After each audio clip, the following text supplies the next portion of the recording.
Let me introduce my self. बहुत लोगों को ऑलरेडी पता है, मिलते रहते हैं हम आगे पीछे ऊपर नीचे, है ना। तो this is CA Palki Lamba, right. I am your faculty for audit and audit is paper number 5, group 2 paper 5। कितने मार्क्स का है? 100 मार्क्स का पेपर है। ठीक है जी। आज की क्लास में कोई भी मॉड्यूल, कोई भी बुक, नोटबुक की जरूरत नहीं है। It is just an introduction, क्योंकि हमें कुछ पता ही नहीं है कि ऑडिट क्या है। ठीक है, तो आज हमें सिर्फ ये जानना है कि हमने पढ़ना क्या है। ओके, उस मोड से मेरी क्लास में बैठना ताकि मेरे पे पूरा ट्रस्ट कर सको। अगर मेरे पे ट्रस्ट करोगे तो मैं जितना दे पाऊंगी उतना ग्रास्प कर पाओगे। ठीक है, लाइक अ ब्लैंक नोटबुक मेरी क्लास में बैठना। मैं जो लिखवाना चाहूंगी वो आराम से तुम्हें समझ में आएगा। अगर स्क्रिबल्ड माइंड के साथ बैठोगे मेरी क्लास में तो कुछ भी समझ नहीं आएगा। ठीक है, do not miss any classes. Audit continuity में है, कोई भी चैप्टर किसी चैप्टर से इंडिपेंडेंट नहीं है। एक लेक्चर मिस हुआ और आपकी कंटिन्यूटी टूट जाएगी। ठीक है, लगा लो नेटफ्लिक्स की सीरीज है, सीजन 1 और सीजन 2, दो मॉड्यूल्स है हमारे पास। So we have season 1 and season 2।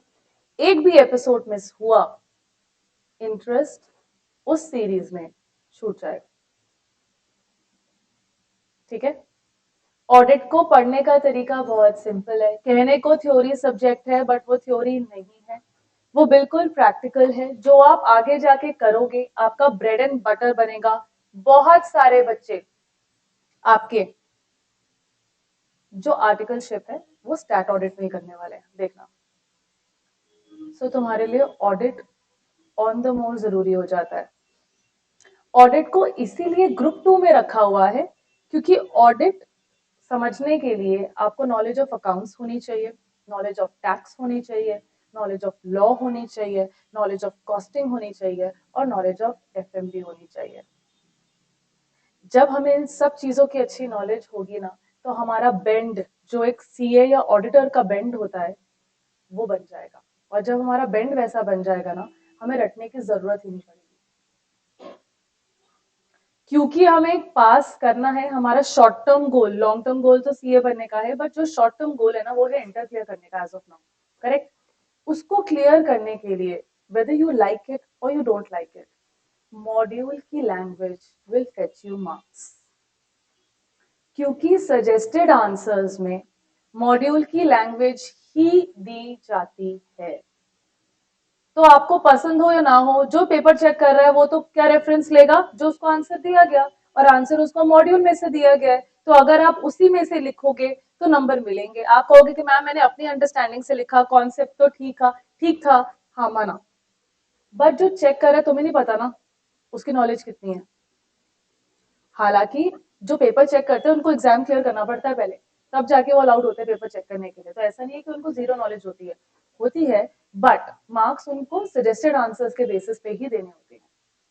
तो जितना हम मॉड्यूल की लैंग्वेज को लिखेंगे उतना ही हम स्कोर कर पाएंगे। ऑडिट में एग्जामिशन लाना इजी है। अगर बच्चों के 93 आ रहे हैं, 81 आ रहे हैं, इस बार 78 वाज द हाईएस्ट मेरे लिए, मेरे बैच में, तो आ सकते हैं। बहुत बच्चों के एग्जामिशन आती है, बहुत। तो बिल्कुल आपकी भी आ सकती है। Consistency is the key. Audit को डेली पढ़ना है, 2-2 घंटे नहीं पढ़ना है। 30 to 45 मिनट्स भी अगर ऑडिट पढ़ रहे हो सफिशिएंट है। डेली रिटन प्रैक्टिस दी जाएगी। अगर मैं क्लास को जल्दी ओवर कर रही हूँ because I have a next batch in Laxmi Nagar, अगर मैं उसको थोड़ा जल्दी ओवर करती हूँ तो I will be giving you class work, उसके बाद वो रिटन प्रैक्टिस करोगे आप। नेक्स्ट क्लास में मुझे दोगे, चेक करके I will evaluate and return it back, जिससे कि आपकी रिटन प्रैक्टिस होगी। टाइम बेस्ड काम करना शुरू करेंगे। पेपर ही कंप्लीट नहीं होता। कितने बच्चों का लॉ का पेपर ही कंप्लीट नहीं हुआ था फाउंडेशन में, छूटा था? दैट मीन्स रिटन प्रैक्टिस की कमी है। करेक्ट, क्योंकि ये थ्योरी है, कंप्लीटली थ्योरी है, तो यहाँ पे भी खूब लिखना है। तो रिटन प्रैक्टिस पे शुरू से काम करेंगे। आंसर को कैसे प्रेजेंट करना है मेरी प्रॉब्लम, मैं सिखाऊंगी। ठीक है, बट उसको इंप्लीमेंट करना आपका काम। ठीक है, क्लास को कोशिश करेंगे बोरिंग ना करें, ठीक है, छोटे छोटे टॉपिक्स उठाएं, इंटरैक्टिव बनाएं, आपस में एक दूसरे से डिस्कस करें, रिवाइज करेंगे। क्लास का जो पैटर्न रहेगा, शुरू में रिवाइज करेंगे, थोड़े दिनों में ना एक भजन शुरू करेंगे हम क्लास के अंदर, which will be standards on auditing. जितने भी हमारे नंबर एंड नेम्स होंगे, शुरू में ही डेली बेसिस पे हम लोग रिवाइज करेंगे, ताकि bye the end of the classes आपको स्पेशल बर्डन ना पड़े नाम और नेम को रिवाइज करने का, वो साथ साथ ही हो जाएगा नंबर आपका साथ। क्लियर है यहाँ तक? किसी को कोई डाउट तो नहीं है पढ़ने के तरीके में? मॉड्यूल इज द बेस्ट, आपकी best friend, girlfriend till your inter, कोई और नहीं होनी चाहिए एक्सेप्ट योर मॉड्यूल। जितना प्यार करना है, जितना निहारना है, उसको निहारो, जितना कलरफुल करना है उसको करो, ठीक है। So in the next class you will be carrying your module, there will be 2 registers, मैं आपसे 2 रजिस्टर्स रखवाऊंगी, ठीक है। एक रजिस्टर आपका होगा जिसमें हम नोट्स लिखेंगे अंडरस्टैंडिंग के लिए, ठीक है, जिसमें मैं निमोनिक्स भी दूंगी बहुत चीजों के, और अंडरस्टैंडिंग ऑफ द कॉन्सेप्ट दूंगी, और एक नोटबुक होगी जो पर्टिकुलरली सिर्फ और सिर्फ स्टैंडर्ड्स के लिए होगी, ठीक है। जैसे अकाउंट्स में अकाउंटिंग स्टैंडर्ड्स होते हैं, वैसे ऑडिट में स्टैंडर्ड्स ऑन ऑडिटिंग होते हैं, एसए। तो ऐसे की एक नोटबुक होगी जिसमें हम कोशिश करेंगे maximum to maximum flow charts बनाए, ताकि जो 1.5 डे की रिवीजन स्ट्रैटेजी होती है ना, उसमें आपका ये फ्लो चार्ट आपकी बहुत मदद करेगा। आर्टिकलशिप के इंटरव्यू के लिए भी आप जाओगे ना, तो बहुत मदद करेगा, क्योंकि वो स्टैंडर्ड्स में से ही क्वेश्चंस पूछते हैं। इफ यू वांट आप मेरे इंस्टा पेज पे जा सकते हो, या मैं ग्रुप में आपका बनेगा तो शेयर कर दूंगी। मेरे बहुत सारे स्टूडेंट्स ऐसे हैं जिन्होंने ये बताया है कि आर्टिकलशिप में किस तरीके से क्वेश्चंस पूछे जाते हैं, so that you have fair idea कि आपके लिए ऑडिट कितना ज्यादा जरूरी है, ठीक है। ऐसा कोई बच्चा जिसकी थ्योरी वीक है, theory part is weak, practical is strong. अगर थ्योरी वीक है तो मैं ये कहूंगी you giving both groups, group 2 खाली कौन दे रहा है? Anybody group 2 only? Both groups है सारे? अगर बोथ ग्रुप्स हो सारे, मतलब टोटल 6 पेपर्स हैं, तो 3 पेपर स्ट्रेटेजाइज कर लो अभी से, जिसमें एग्जेम्पशन लानी ही लानी है, डिसाइडेड। सेट ऑफ तभी हो पाएगा।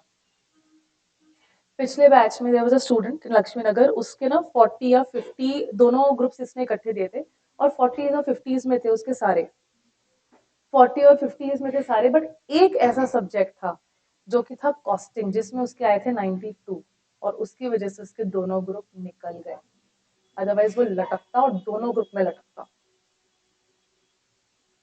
ठीक है। हर किसी की किस्मत ऐसी नहीं होती, सो प्लान अकॉर्डिंगली, अपना स्वॉट एनालिसिस करो, अपनी स्ट्रेंथ वीकनेसेस आइडेंटिफाई करो, ऐसे कौन से सब्जेक्ट्स हैं जिसमें 3 सब्जेक्ट्स ऐसे हैं जिसमें एग्जामिशन आएगी ही आएगी, वर्क ऑन इट। अकाउंट्स में आराम से आती है, कॉस्टिंग में आराम से आती है, audit can also be one, पढ़ते हुए पता लग जाएगा कभी, इफ नॉट तो प्लान अनदर सब्जेक्ट, क्योंकि सबकी नहीं होती, मैं मानती हूँ, कोशिश पूरी करूंगी कि आपके मार्क्स अच्छे आए, आपको जितना खींच सके हम खींच लें, बट प्रोवाइडेड दोनों तरफ से एफर्ट हो। क्लियर है यहाँ तक? ठीक है, हमारा पैटर्न भी समझ में आ गया, हम क्लास में कैसे पढ़ने वाले हैं। चलिए, तो हमारा 100 मार्क्स का पेपर होने वाला है, divided into 2 parts, okay, 70 and 30। 30 marks के आपके क्या होने वाले हैं? एमसीक्यूज, ठीक है। कई बार ये 30 क्वेश्चंस 1 मार्कर आ जाते हैं, बट आजकल जो पैटर्न चल रहा है वो पैटर्न चल रहा है 15 MCQs worth 2 marks each, and that two case based scenarios, मतलब एक केस बेस्ड स्टडी दी जाएगी, उसके बेसिस पे 4 या 5 क्वेश्चंस आपको दिए जाएंगे। तो ऐसे 4 केस स्टडीज, 5 केस स्टडीज, जैसे भी होगा आपके पास आ जाएंगी, ठीक है। बाकी आते हैं 70 मार्क्स के ऊपर। जो 70 मार्क्स के क्वेश्चन होते हैं वो होते हैं आपके अप्रोक्सीमेटली 6 क्वेश्चंस, जिसमें से कोई 5 फर्स्ट इज कंपल्सरी, और रेस्ट आपको कोई 4 अटेम्प्ट करने होते हैं, और वो होते हैं वर्थ 2, 3, 4 या 5 मार्कर्स, पार्ट्स होते हैं उनके। वो कोशिश करेंगे आपसे मैक्सिमम टू मैक्सिमम क्वेश्चंस पूछे, तो कोशिश हमेशा उनकी रहेगी 2, 3, 4 के बीच में रिवॉल्व करने की, वो मैक्सिमम कवरेज लेने की कोशिश करेंगे। मॉड्यूल 1 में से 60 to 70% पेपर बनता है, तो मॉड्यूल 1 हमारे लिए बहुत जरूरी है अच्छे से करना। अगर मॉड्यूल 1 हो गया, हमारा फ्लो समझ में आ गया हमें ऑडिट का, तो मॉड्यूल 2 हमारे लिए ज्यादा मुश्किल नहीं होने वाला है। ठीक है जी। तो यहाँ तक किसी को कोई डाउट? पेपर कैसा आता है, क्या आता है? 70%, मैं हमेशा बच्चों को ये बोलती हूँ, 70% paper is always an average paper. कभी भी पैनिक मत करना ऑडिट के पेपर में, क्योंकि 70% तो एवरेज है। जो आपने नॉर्मली पढ़ा होगा ना, अगर आपने मॉड्यूल को अच्छे से पढ़ा है, minimum 5 revisions minimum is required to be confident enough to attempt the audit paper. ठीक है, अभी तो साथ साथ हम एक तो कर ही लेंगे। हर पेपर, हर चैप्टर के बाद मैं टेस्ट लेने वाली हूँ, हर चैप्टर के बाद। मॉड्यूल 1 खत्म होगा तो मॉड्यूल 1 का टेस्ट, मॉड्यूल 2 खत्म होगा तो मॉड्यूल 2 का टेस्ट, और 2 मॉक टेस्ट 100 मार्क्स के। ठीक है, तो 2 से 3 रिविजन तो मॉड्यूल की मैंने ही करा देनी है साथ के साथ, बाकी तुम्हारे ऊपर। अराउंड 40 to 45 लेक्चर्स लगते हैं, डिपेंडिंग अपॉन तुम्हारी स्पीड कितनी है समझने की, उतने में ऑडिट वाइंड अप हो जाता है। ठीक है, तो तुम्हारे पास एम्पल अमाउंट ऑफ टाइम रहेगा, out of sight out of mind हो जाएगा। ऑडिट को मेरी क्लास के बाद छोड़ना मत, डेली पढ़ना, चाहे थोड़ा पढ़ो, आधा घंटा, 20 minute, 30 minute, 45 minute, your call, but पढ़ो, छोड़ो मत। क्लियर है ये बात? ठीक है, 70% एवरेज होता है, 10% बहुत ही आसान पेपर होता है, बचा 20%। 20% होता है ट्रिकी, और तुम ये 20% के चक्कर में ना ये 70% भी अपना खराब करके आ जाते हो। मैम ये वाला क्वेश्चन तो आता ही नहीं था, हाँ, इसकी वजह से अटक गए उसी पे, और इसकी वजह से ये भी खराब कर दिया। ये नहीं करना, पेपर में ये लेके बैठना कि इतना पढ़ा है तुमने, तुम्हें आएगा, और पक्का आएगा। हमने टेस्ट भी दिए, इम्प्रूवमेंट भी करी है, बार बार पढ़ा है, डेफिनेटली आएगा। तो पेपर में हमेशा इस मोड पे बैठना कि मुझे एवरेज पेपर है और मुझे ये आता ही आता है। क्लियर है ये बात? चलो, अब हम आते हैं कि ये ऑडिट क्या होता है। हमने समझ लिया है, टेस्ट हम हर चैप्टर के बाद लेंगे, मॉड्यूल से पढ़ेंगे, मॉड्यूल हमारा बेस्ट फ्रेंड होने वाला है। Always carry 2 to 3 different coloured pens in my class, try to make your notes as colourful as possible. Right, ये तुम्हें फाइनल में मदद करेगा नोट्स बनाने में, सीखने में कि भाई नोट्स कैसे बनने चाहिए। और जब हम रिवाइज करते हैं, कई बार पेपर में अगर हमें कोई चीज ध्यान नहीं आ रही है, हम आंखें बंद करते हैं ना, तो हमें दिखता है कि यार यहाँ पे ना हमने गोला बनाया था, यहाँ पे ना हमने एक स्टार बनाया था, शायद ये वाली बात यहाँ लिखी हुई थी। होता है ना कितनी बार, तो वो रिकॉल करने में हमारी मदद करता है। इसलिए हम जितना बोल्ड करेंगे, जितना हाईलाइट करेंगे, जितना कलरफुल करेंगे, हमारे लिए उतना ही ईजी होगा पेपर को अच्छे से प्रेजेंट करना। क्लियर है? चलो, अब हम आते हैं कि ये ऑडिट है क्या भला। तो any idea what is audit, क्या है ये? चलो, अब बात करते हैं ऑडिट की। जी, आई डोंट वांट अ रटा रटाई डेफिनेशन है, वो तो मैं तुम्हें रटवा दूंगी क्लास में। आई वांट दी कॉन्सेप्चुअल, क्या समझ क्या आता है आपको?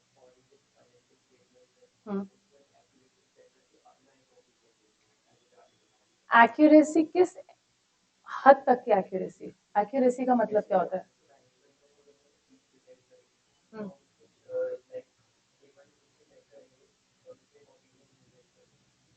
चलो ठीक है, जितना बोला करेक्ट है, गुड। और एनीबॉडी एल्स? हम्म, ठीक है,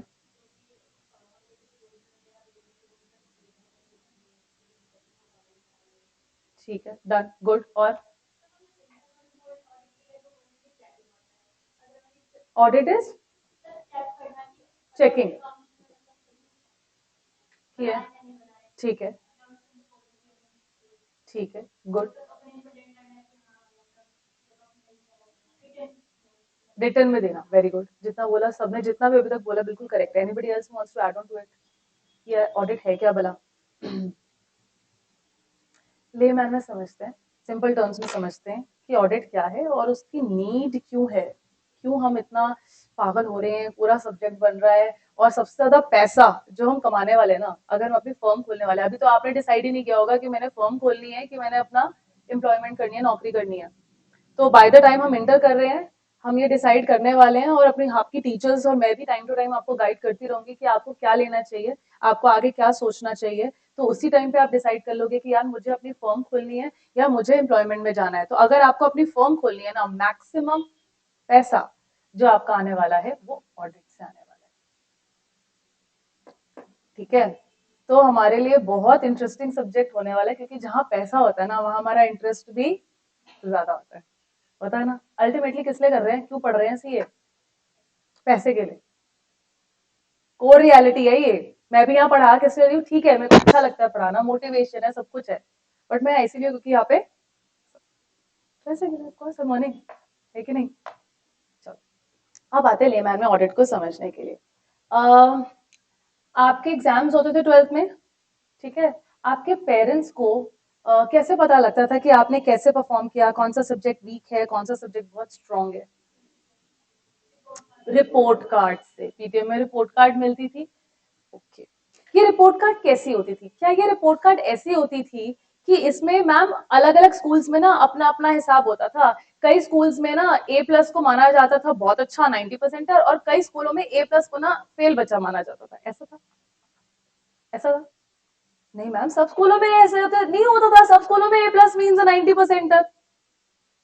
that means there was uniformity in preparing the report card, is it?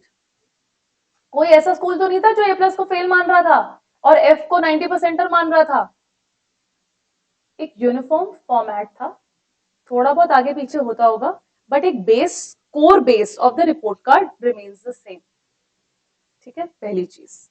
दूसरी चीज, ये रिपोर्ट कार्ड क्या बताती थी? ये रिपोर्ट कार्ड इवेल्युएट करती थी कि आप एज स्टूडेंट्स कैसा परफॉर्म कर रहे, आपके कौन से स्ट्रेंथ वाले सब्जेक्ट्स थे, कहां आप वीक थे, आपने कौन से प्राइजेस जीते, आपकी अटेंडेंस कितनी थी, मतलब ओवरऑल आपकी परफॉर्मेंस कैसी रही।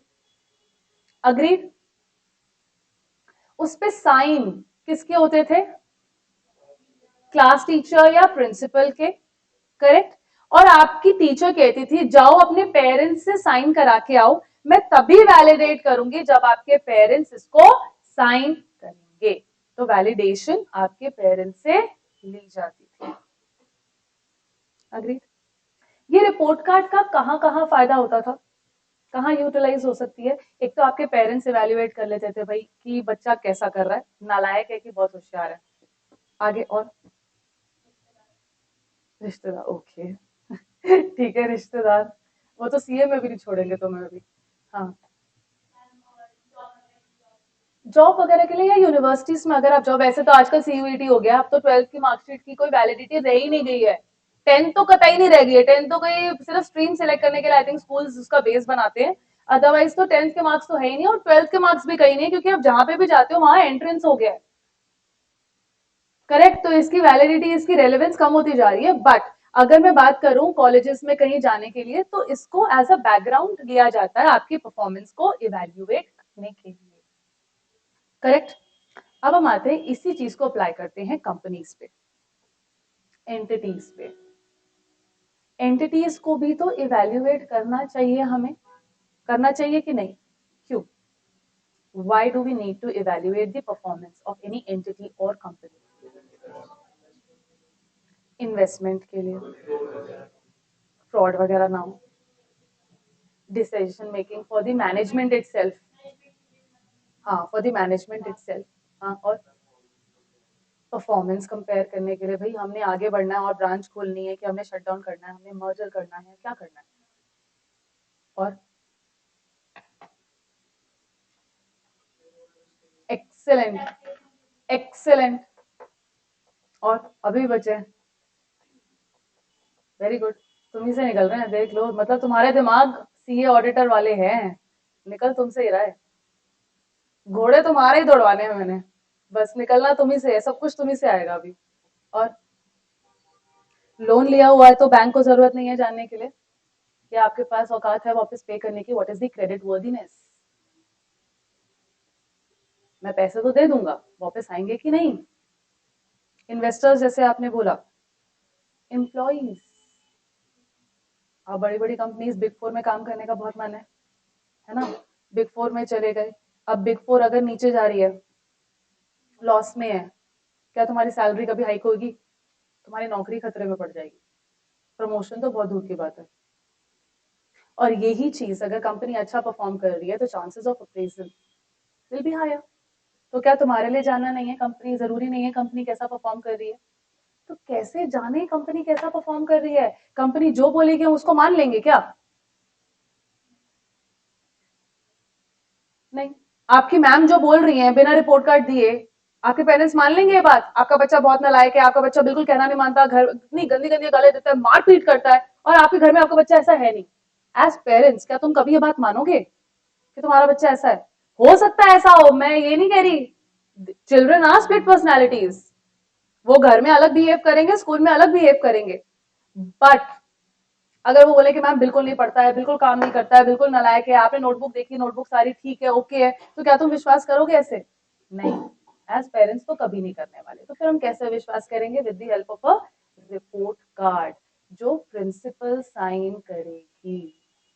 ऐसे ही कंपनी की बनती है रिपोर्ट कार्ड।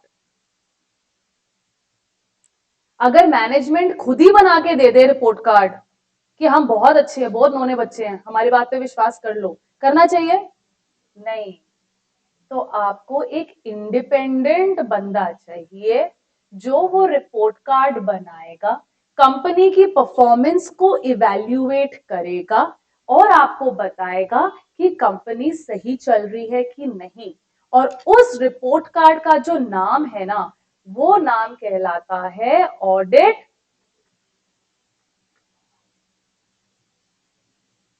और ये रिपोर्ट बनाने के लिए हमें क्या क्या चीजें चाहिए, हम क्या क्या पढ़ेंगे, उसको बोला जाता है ऑडिट। ठीक है। मोदी जी ने एक बात बोली थी ना, सर ने भी शायद लिखी हुई है कहीं अंदर अपने रूम में, कि मेरे सिग्नेचर से भी ज्यादा पावरफुल एक सीए का सिग्नेचर है। ऐसा क्यों बोला है? मैंने तो नहीं बोला, प्रधानमंत्री ने बोला। सच अ पावरफुल पर्सनालिटी, है ना पावरफुल? क्यों बोला? ऐसे ही मनाया। कहाँ साइन करते हैं हम? एक्सेलेंट ऑडिट रिपोर्ट पे पूरे इंडिया में सिर्फ और सिर्फ एक सीए ही है जो कंपनी की ऑडिट रिपोर्ट पे साइन कर सकता है। और इस सिग्नेचर की पावर मैम तभी समझ में आएगी जब ये समझ में आएगा कि इस रिपोर्ट कार्ड की जरूरत किन किन को है। आप ही ने मुझे बताया, इन्वेस्टर्स को है, शेयर होल्डर्स को है, गवर्नमेंट को है फॉर टैक्सेशन, बैंक्स को है, मैनेजमेंट को खुद है, शेयर होल्डर्स को है, एम्प्लॉइज को है। करेक्ट, आप ही ने बोला ना? तो अब समझ में आया इसकी पावर क्यों है इतनी, क्योंकि इतने सारे लोग हैं जो इस रिपोर्ट कार्ड पे रिलाय करने वाले हैं। तो आपका ओनस, आपकी रिस्पॉन्सिबिलिटी एज एन ऑडिटर उतनी ही बढ़ जाती है। इसीलिए आपको ध्यान से काम करना है, फाइनेंशियल इंफॉर्मेशन या स्टेटमेंट को ध्यान से चेक करना है। जैसे टीचर आपके पेपर्स को चेक करके एवेल्युएट करती है, और पेपर का बैकग्राउंड चेक पीछे का काम होता है notebook, class work and homework को देखना, ऐसे ही ऑडिटर भी फाइनेंशियल स्टेटमेंट्स को चेक करेगा, उसके पीछे के काम को चेक करेगा, और फिर इवेल्युएट करके रिपोर्ट कार्ड बनाएगा जिसको बोला जाएगा ऑडिट रिपोर्ट। बैकग्राउंड समझ में आया ये क्या है ऑडिट, क्या करने वाले अब हम? अब हम डेफिनेशन देखते हैं ऑडिट की क्या है, और उसको टुकड़ों में समझते हैं कि ये क्यों है definition, and by the end of the class हमें डेफिनेशन याद हो जाएगी। ठीक है। So what is audit? Audit is, as you were saying, is independent, yes, independent examination. मेरी हैंडराइटिंग बहुत ही ज्यादा गंदी है, but with passage of time तुम्हें समझ में आ जाएगा मैम ने क्या लिखा है। ठीक है। So audit is independent examination of financial information of an entity, whether profit oriented or not. पाई means profit oriented. Profit, eco में हम पाई यूज करते थे प्रॉफिट के लिए, तो मैं भी पाई यूज करूंगी। ठीक है। ओरिएंटेड और नॉट, irrespective of साइज और legal form,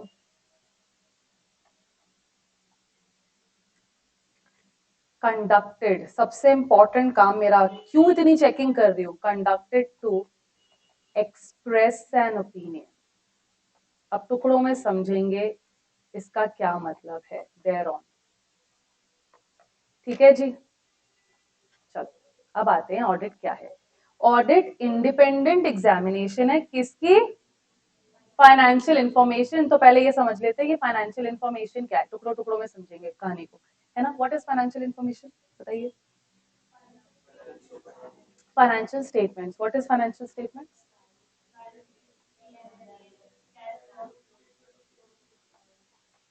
Notes to accounts. Okay. So what's the difference between books of accounts and financial information? Is there any difference?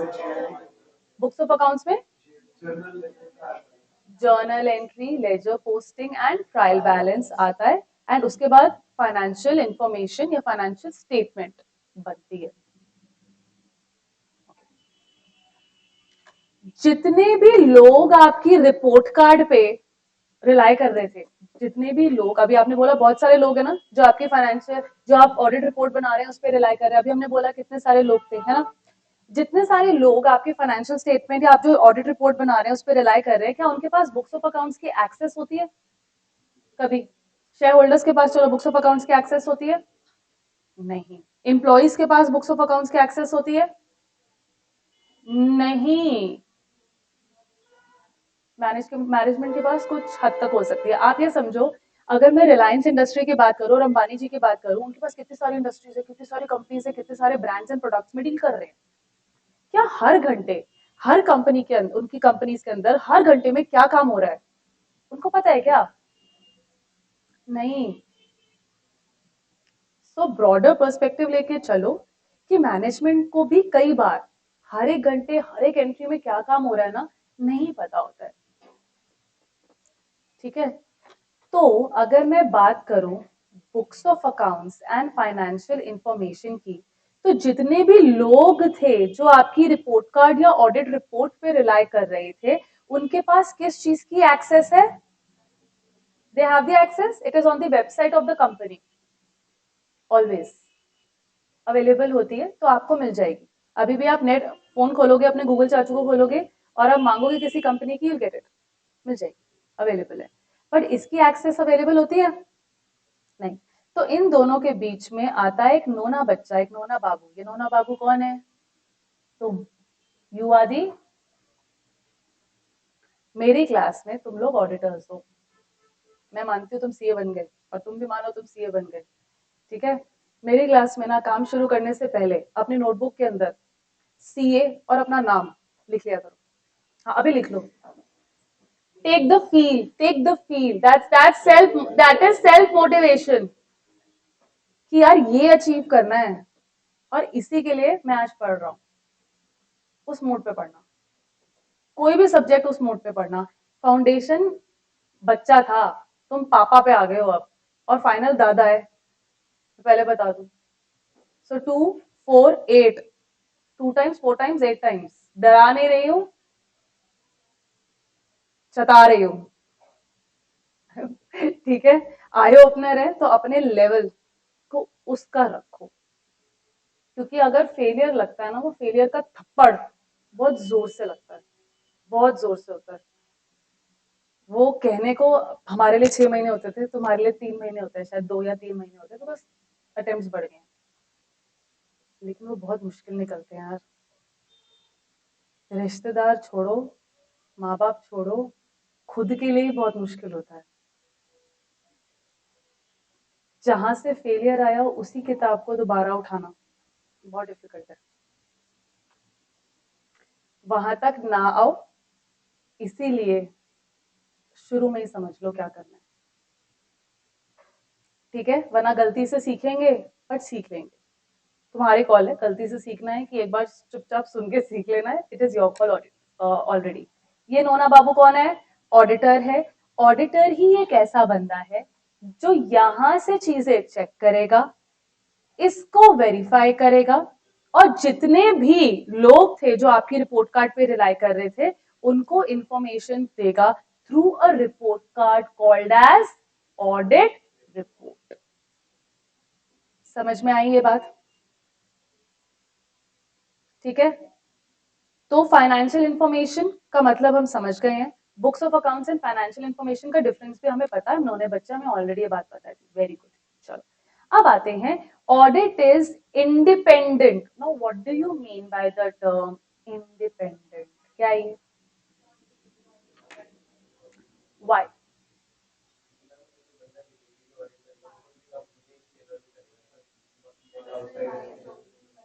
इसीलिए तो मैंने कहा था कि मैनेजमेंट ही अगर अपनी रिपोर्ट कार्ड बनाएगी, क्या सच क्या झूठ हमें नहीं पता होगा, है ना?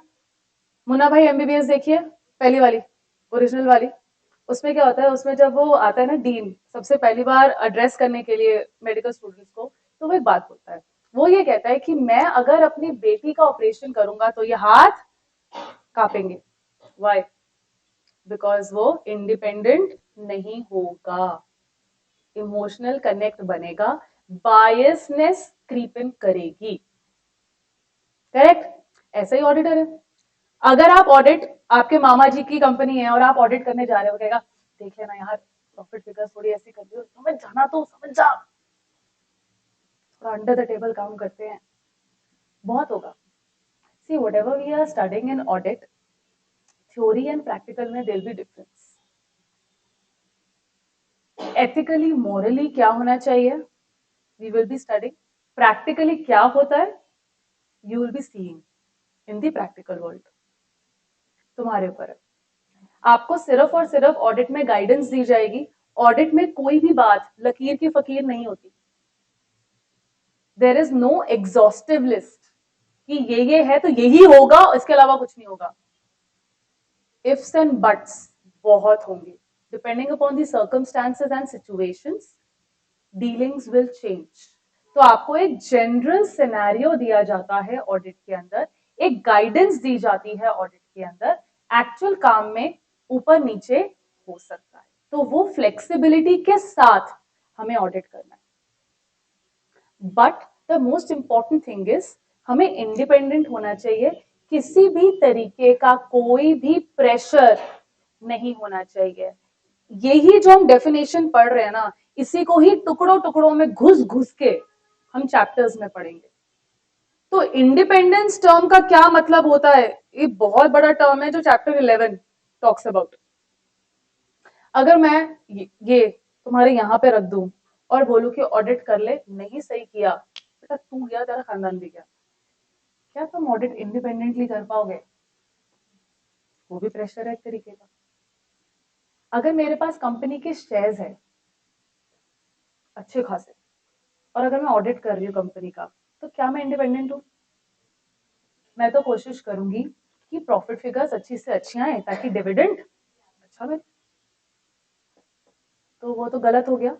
तो सबसे पहली चीज, ऑडिटर को क्या होना चाहिए? इंडिपेंडेंट। ठीक है, और इंडिपेंडेंट किस चीज की चेकिंग कर रहा है, एग्जामिनेशन कर रहा है वो? इंफॉर्मेशन। फाइनेंशियल इंफॉर्मेशन भी समझ लिया हमने क्या है। अब आते हैं ऑफ एन एंटिटी। एंटिटी का क्या मतलब होता है? हाँ, जोर से बोलो। Is it only company?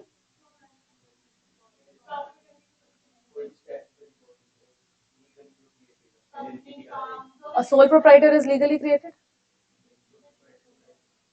Then क्या वो एंटिटी नहीं हुआ? Sole proprietor is legally created.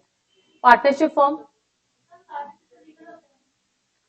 Return agreement हो भी सकती है, नहीं भी हो सकती है, ओरल भी हो सकती है। सोल प्रोप्राइटर कभी रजिस्टर्ड नहीं होता है, वो टैक्सेशन पर्पसेस के लिए या उसका जो आइडेंटिफिकेशन हाँ नंबर होता है वो क्रिएट होता है। फर्म की एज सच कोई लीगैलिटी नहीं होती।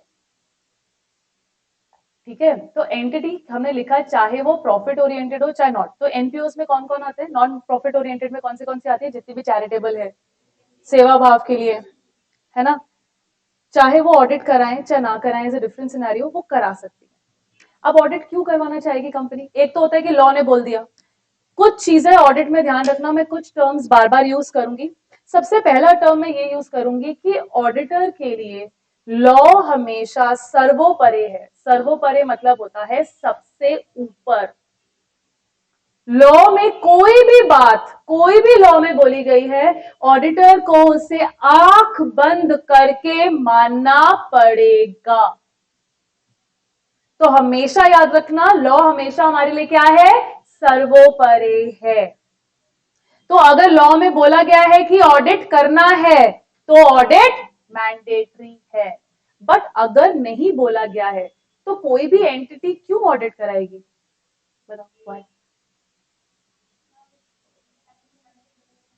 टैक्सेशन बेनिफिट, ठीक है, जानने के लिए। और बैंक से जब भी आप लोन लेने जाते हैं ना, कभी आपने स्कूटी या कार पे लोन लिया हो, आपके घर में कहीं भी लोन लिया हो ना, तो आपसे 2 या 3 साल की आईटीआर मांगी जाती है। कभी आपने नोटिस किया हो, income tax return, so that ये देखा जाए कि आपके पैसे, क्रेडिट वर्दीनेस या कैपेसिटी कितनी है, क्या आप लोन जो उठा रहे हैं वो रीपे करने की कैपेसिटी है कि नहीं। ऐसे ही, ऐसे बैंक कैसे लोन दे देगा, मैनेजमेंट कहेगा हाँ हाँ सर आप दे दो, मैं पक्का पे कर दूंगा, क्या इस भरोसे पे हमेशा लोन मिल जाएगा, नहीं। वो कहेंगे पहले signed financials and audit report लेके आइए, ऑडिटर जब इस पे साइन करेगा मैं तभी मानूंगा ये वैलिडेटेड है और उस बिहाफ पे आपको दे दूंगा। क्या कंपनी खुद नहीं जानना चाहेगी कि वो सही काम कर रही है कि नहीं, उसकी कंपनी में फ्रॉड तो नहीं हो रहा है, कोई एम्प्लॉय गड़बड़ घोटाला तो नहीं कर रहा है, फेक एम्प्लॉयज बना के तो नहीं सैलरी उठा रहे हैं एचआर वाले। मिली भगत है, मैं बहुत सारे केसेस बताऊंगी अभी प्रैक्टिकली, करेक्ट। तो जरूरी नहीं है कि हर बार अगर लॉ बोलेगा तो ही ऑडिट होगा, audit can be mandatory also and audit can be voluntary also, ठीक है। तो चाहे वो प्रॉफिट ओरिएंटेड हो या नॉट प्रॉफिट ओरिएंटेड, कोई भी ऑडिट करा सकता है, इररिस्पेक्टिव ऑफ द साइज और लीगल फॉर्म। दैट मीन्स चाहे सोल प्रोप्राइटर हो, पार्टनरशिप फर्म हो, एचयूएफ हो, एलएलपी हो, कंपनी हो, और कुछ छूटा, कोई और फॉर्म ऑफ एंटिटी छूटी मेरे से, देख लो एक बार, कर लो, चलो वो भी कर लो, किसी भी फॉर्म ऑफ एंटिटी की बात कर लो, लीगल फॉर्म की बात कर लो, सब ऑडिट करा सकते हैं, ठीक है। तो अभी तक हमने क्या सीखा, ऑडिट क्या है, इंडिपेंडेंट एग्जामिनेशन, किसकी, किनकी, of an entity whether irrespective of the legal form. सबसे इंपॉर्टेंट काम अब बात करते हैं, क्यों कर रहे हैं हम, टू एक्सप्रेस एन ओपिनियन। अब ये क्या है भाई, ये क्या है ओपिनियन का मतलब, राय, ओके, टिप्पणी, हाँ बोलो, you wanted to say something, view point, okay, और जजमेंट, ओके। सो ऑडिटर कैसे बताएगा कि रिपोर्ट कार्ड के अंदर सब कुछ सही है कि नहीं, क्या वो गाथा लिखेगा, कहानी लिखेगा, हर अपने, या एक मैम फॉर्मेट होना चाहिए जैसे रिपोर्ट कार्ड का होता है, फॉर्मेट होना चाहिए। सेकेंड चीज, जब वो ओपिनियन को एक्सप्रेस करेगा तो कोई गाइडेंस होनी चाहिए, दैट मीन्स एक बेस होना चाहिए जिसके बिहाफ पे वो करे। आपको क्या लगता है कि जितने शेयर होल्डर्स है, अगर आपने मैगी का 10 रुपए का शेयर खरीदा, आपको क्या फाइनेंशियल, हर शेयर होल्डर को फाइनेंशियल पढ़नी आती है, डेबिट क्रेडिट का मतलब ही नहीं पता होगा उनको, फाइनेंशियल तो बहुत दूर की बात है। तो अगर आप इतनी कॉम्प्लिकेटेड लैंग्वेज लिखेंगे, अकाउंट्स की लैंग्वेज लिखेंगे, तो क्या उनको समझ आएगा, नहीं। तो don't you think there has to be a systematic format, एक बेस होना चाहिए। तो आपकी जो रिपोर्ट कार्ड होगी, ऑडिट रिपोर्ट होगी मैम, उसमें हम क्या देंगे, टिप्पणी देंगे, ओपिनियन एक्सप्रेस करेंगे, क्या सही क्या गलत, और वो जो हम ओपिनियन एक्सप्रेस करेंगे ना, उसके लिए कोई फॉर्मेट होगा, कोई बेस होगा, और जो बेस होगा वो हमें आईसीएआई देता है in the form of standards on auditing. ये ऐसे हमें गाइडेंस देते हैं कि हमें ऑडिट कैसे करना है, और अपनी रिपोर्ट कार्ड में जितना भी हमने काम किया, टिप्पणी दी, वो कैसी देनी है। क्लियर। तो अभी अभी डेफिनेशन में हमने क्या पढ़ा, सबसे मेन काम क्या है हमारा, क्यों हम इतना काम कर रहे हैं, इतना तामझाम कर रहे हैं, हमने क्या करना है, ओपिनियन को एक्सप्रेस करना है। So audit is independent examination of an whether irrespective of the conducted to,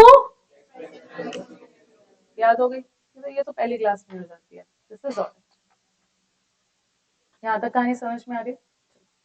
अब मुझे एक बात बताओ, ऑडिट आईसीएआई का लोगो क्या है? नहीं, उनका एक लोगो है। चील है वो? गूगल चाचू निकालो, निकालो निकालो, तुम। बाज है, बाज है।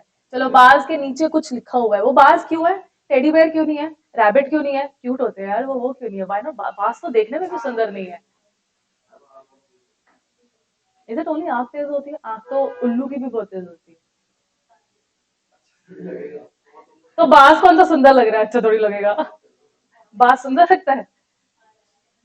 ऐसा क्यों है? सीए के बच्चों, कल को कोई तुमसे पूछ ले, हो नालायक बच्चों, बताओ ऐसा क्यों है? उसके नीचे ना कुछ लिखा भी हुआ है।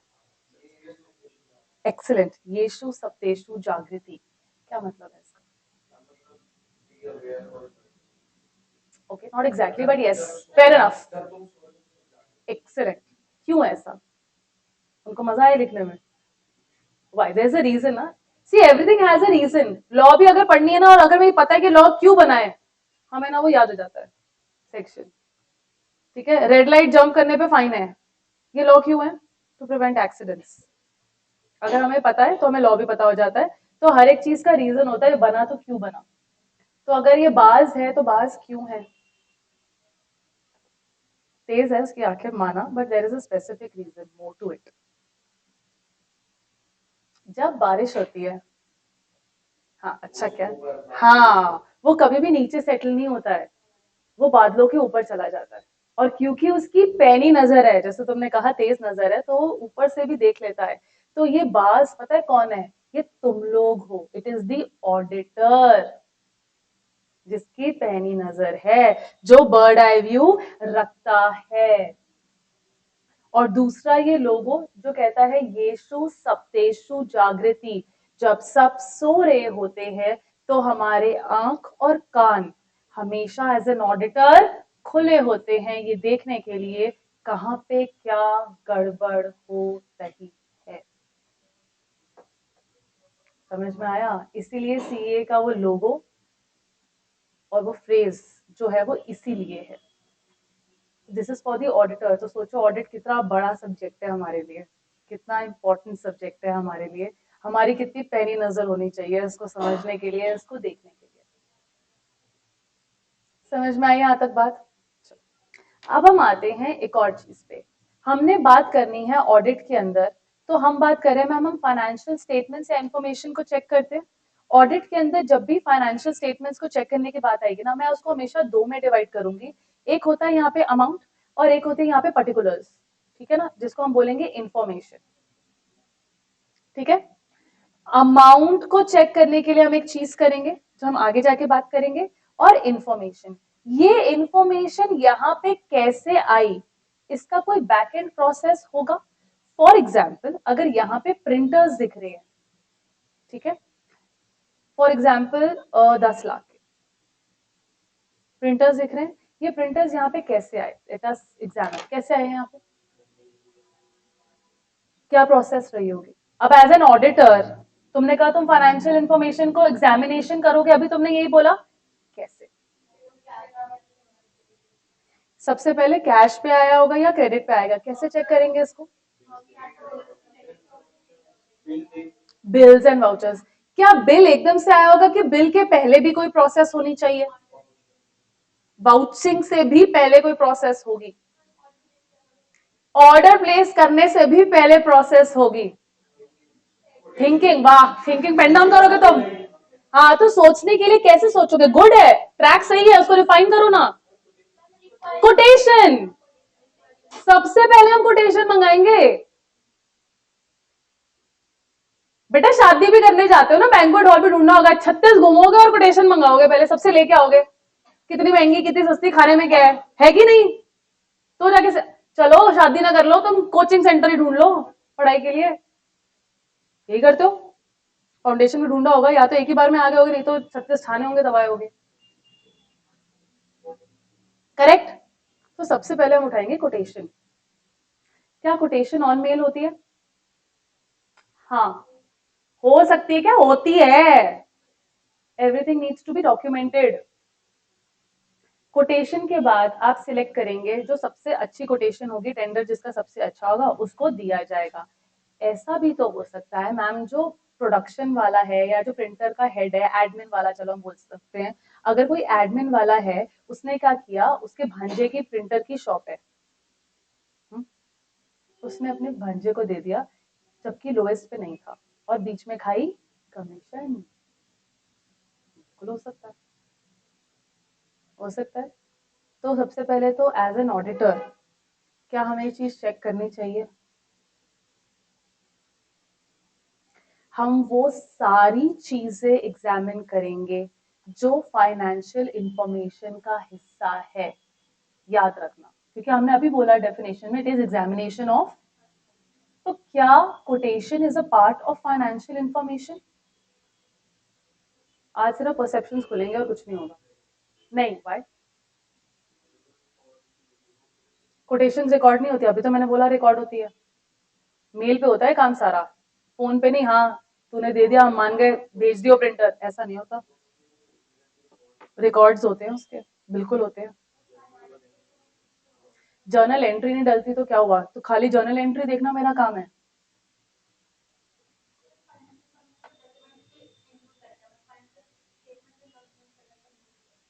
तो होना चाहिए, that is what you are saying, that auditor को चेक करना चाहिए, you are saying that. Okay, और कोई? देखो, नाव में पैर रखना बहुत जरूरी है, दो नाव में रखोगे तो डूब जाओगे, नहीं रखोगे तब भी डूब जाओगे, तो एक में तो रखना पड़ेगा। तो मेरी क्लास में एक ओपिनियन तो आना चाहिए, सही गलत doesn't matter, we are just discussing as of now. तो आपका एक व्यू पॉइंट होना बहुत जरूरी है, सही गलत कुछ नहीं फर्क पड़ता उससे। तो आप बताओ तुम्हें क्या लगता है, उसने बोला हाँ, उसने बोला ना, इट्स ओके। और बाकी? हम्म,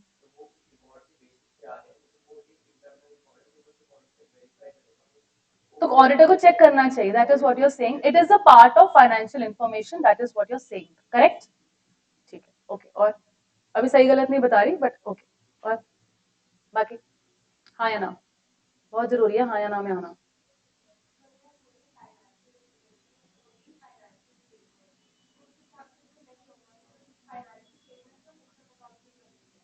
तो ऑडिटर, अगर हम फाइनेंशियल इन्फॉर्मेशन की बात कर रहे हैं, तो क्या ऑडिटर सिर्फ फाइनेंशियल इन्फॉर्मेशन देखता है या उसको बुक्स ऑफ अकाउंट्स की भी एक्सेस होती है? अभी तो मैंने बताया, बुक्स ऑफ अकाउंट्स और फाइनेंशियल इन्फॉर्मेशन के बीच में नोना बाबू कौन था? क्यों नहीं होगा? डॉक्यूमेंटेशन होती है उसकी, एंट्री नहीं चढ़ी होती है, जर्नल एंट्री नहीं होती है, बट मेल्स पे तो है। चलो, चलो ठीक है, ठीक है, चलो ठीक ठीक, ओके। एक और एग्जांपल लेते हैं, फेक डमी एम्प्लॉयज का एग्जांपल लेते हैं, कि जो एचआर वाला है उसने डमी एम्प्लॉयज बना रखे हैं, ठीक है, मतलब बुक्स में है, बट एक्चुअली में एम्प्लॉयज एग्जिस्ट नहीं करते हैं। ऑडिटर कैसे वेरीफाई करेगा, और ऑडिटर क्यों वेरीफाई करेगा? चलो let us take this example and then come back to the printer. Please tell me, क्या ऑडिटर के लिए सबसे पहले ये जानना जरूरी है कि एम्प्लॉय फेक है कि नहीं है? Is it a part of financial information? Where salary expense, first thing, is a part of PNL, agreed? तो ये तो फाइनेंशियल इंफॉर्मेशन का पार्ट है, ये तो समझ में आ गया। अब तुमने कहा कि मैम डॉक्यूमेंट्स में है, जर्नल एंट्री में है, तो जर्नल एंट्री में तो दिख रहे हैं एम्प्लॉइज और उतनी ही सैलरी भी चढ़ी हुई है, तो मैं डमी एम्प्लॉइज कैसे फाइंड आउट करूं, जरा बताएंगे आप? Physical verification. तो ये तो बुक्स ऑफ अकाउंट्स में नहीं है, तो ये ऑडिटर क्यों करे? अब आ गए, ये तो बुक्स ऑफ अकाउंट्स का पार्ट नहीं है। Physical verification books of accounts का पार्ट है, कहीं दिख रहा है? फिर कर रहे हो?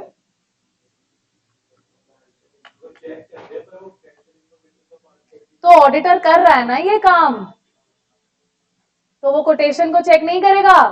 करेगा। फिजिकल इंस्पेक्शन, इंक्वायरी, इन्वेस्टिगेशन, सब कुछ करेगा। जो जो भी उसके फाइनेंशियल इंफॉर्मेशन के एस्पेक्ट के लिए जरूरी है, वो सब चीजों को चेक करेगा। तो यहाँ पे कोटेशंस को भी, अगर हम प्रिंटर के एग्जाम्पल पे वापस आते हैं, तो कोटेशंस को चेक करेगा, उसके बाद कोटेशन मंगा के ऑर्डर कितना प्लेस हुआ वो चेक करेगा, ये भी हो सकता है कि दूसरी सिमिलर फर्म या एंटिटी कितने के वो प्रिंटर्स खरीद रही है और आपने कितने का प्रिंटर खरीदा है, इसके भी कंपैरिजन कर सकता है, जहां से उसको हिंट लगेगा फ्रॉड की बदबू का। कैसे पता लगेगा कि भाई हायर प्राइस पे खरीदा है? कंपैरिजन करेगा तभी तो पता लगेगा मार्केट से। सिर्फ परसेप्शन खोल रहे हैं हम कि ऑडिटर क्या क्या करने वाला है एक चीज को चेक करने के लिए। Not exactly investigation is not exactly the term, but कहीं कहीं जहां जरूरत होगी वहां डिटेल में जाएगा। That is what we can say. Audit is not a form of investigation, we will study in the next class. मैं बताऊंगी फिर इन्वेस्टिगेशन और ऑडिट में क्या फर्क होता है, बट एज ऑफ नाउ चलो इन्वेस्टिगेशन नहीं है, मान ली मैंने बात। ठीक है, ओके। चलो प्रिंटर की बात आ गई, अब दोबारा से कोटेशन हमारी हो गई, पकड़ ली, कंपैरिजन कर लिया, बिल मंगवा लिया। अब आता है हमारा ऑर्डर प्लेस करना, इनवॉइस, वाउचिंग, बिल्स। फिर चढ़ेगी इसकी एंट्री, करेक्ट। एंट्री चढ़ने के बाद इसकी डेप्रिसिएशन भी होगी, डेप्रिसिएशन भी कैलकुलेट होगी। डेप्रिसिएशन का क्या मेथड लगा रखा है ये भी चेक किया जाएगा। क्या हम मैनेजमेंट ने कौन सा मेथड लगाया डेप्रिसिएशन का, इस पे क्वेश्चन कर सकते हैं। Is it a questionable object? How? But आप उसकी एक्यूरेसी पे क्वेश्चन मार्क नहीं कर सकते। If the company wants to change from SLM to WDV and if it is justified, can you question the company, why are you doing it? So कहीं ना कहीं management estimates use करती है financials को बनाने के लिए, एंड एस्टिमेट्स के 100% एक्यूरेसी पे क्वेश्चन नहीं किया जा सकता है, समझो। ठीक है, क्यों बोल रही हूँ अभी थोड़ी देर बाद बताऊंगी ये क्यों मैंने बोला ऐसी बात। ठीक है, तो हम बात कर रहे थे कि मैम उसके बाद ये रिफ्लेक्ट करेगी बैलेंस शीट में इस तरीके से विद डेप्रिसिएशन, करेक्ट। तो एज एन ऑडिटर मैं फाइनेंशियल इंफॉर्मेशन को तो चेक कर ही रही हूँ, बट इसके बैकएंड के काम को भी चेक कर रही हूँ। और बैकएंड के काम को हम एक टर्म देंगे जिसको नाम बोला जाएगा इंटरनल कंट्रोल। तो अभी के लिए थर्ड चैप्टर पूरा डिटेल में समझाता है इंटरनल कंट्रोल क्या है, बट अभी के लिए इंटरनल कंट्रोल क्या है समझने के लिए ये समझ लो कि फाइनेंशियल इंफॉर्मेशन में जो भी आइटम दे रखी है उसके बैकएंड के काम को, बैकएंड के प्रोसेस को हम एक नाम देते हैं विच इज कॉल्ड एज, बस अभी के लिए इतना समझो। ये भी पार्ट क्लियर हो गया? चलो अब आते हैं कि ये जो फाइनेंशियल इंफॉर्मेशन है ये बनाना किसका काम है? ऑडिटर का। ऑडिटर का नहीं है, क्यों? मैनेजमेंट का क्यों है? कौन कह रहे हैं कि मैम ये तो ऑडिटर का काम है कि फाइनेंशियल्स बनाए?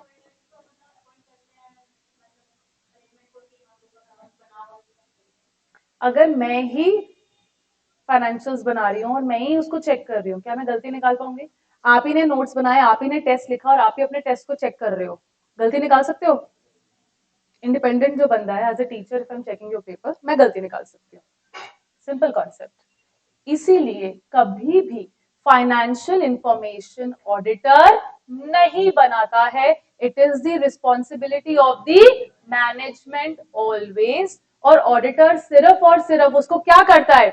चेक वेरीफाई करता है और फिर उस पर क्या देता है? ओपिनियन एक्सप्रेस करता है, पहली चीज। ठीक है, अब आते हैं ये जो ओपिनियन एक्सप्रेस करनी है हमने, ये ओपिनियन जो हम एक्सप्रेस कर रहे हैं क्या ये 100% एक्यूरेसी होती है कि नहीं? ओहो, तुमने ये वर्ड यूज कर लिया, तुम मुझे समझाओगे। There is a term called true and fair and there is a term called true and correct.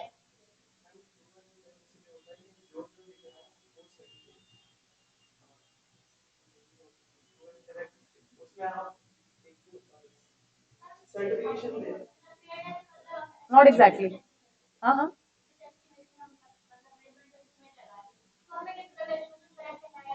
ठीक है, चलो ठीक है, जितना बोला करेक्ट, गुड। फेयर होना चाहिए तुम्हारे हिसाब से। मेरा जो मन करे, मेरी मर्जी, is it what you trying to say? इसका मतलब ये हुआ तुम ये बोल रहे हो मेरी मर्जी है, मैं जो मर्जी करूं?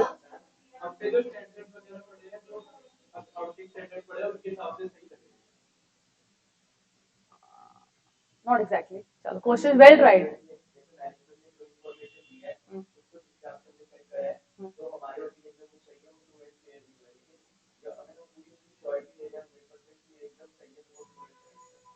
Okay, so true and correct you're saying is 100% accuracy. Okay, हाँ बोलो, you were saying ना, you wanted to say something. हम्म,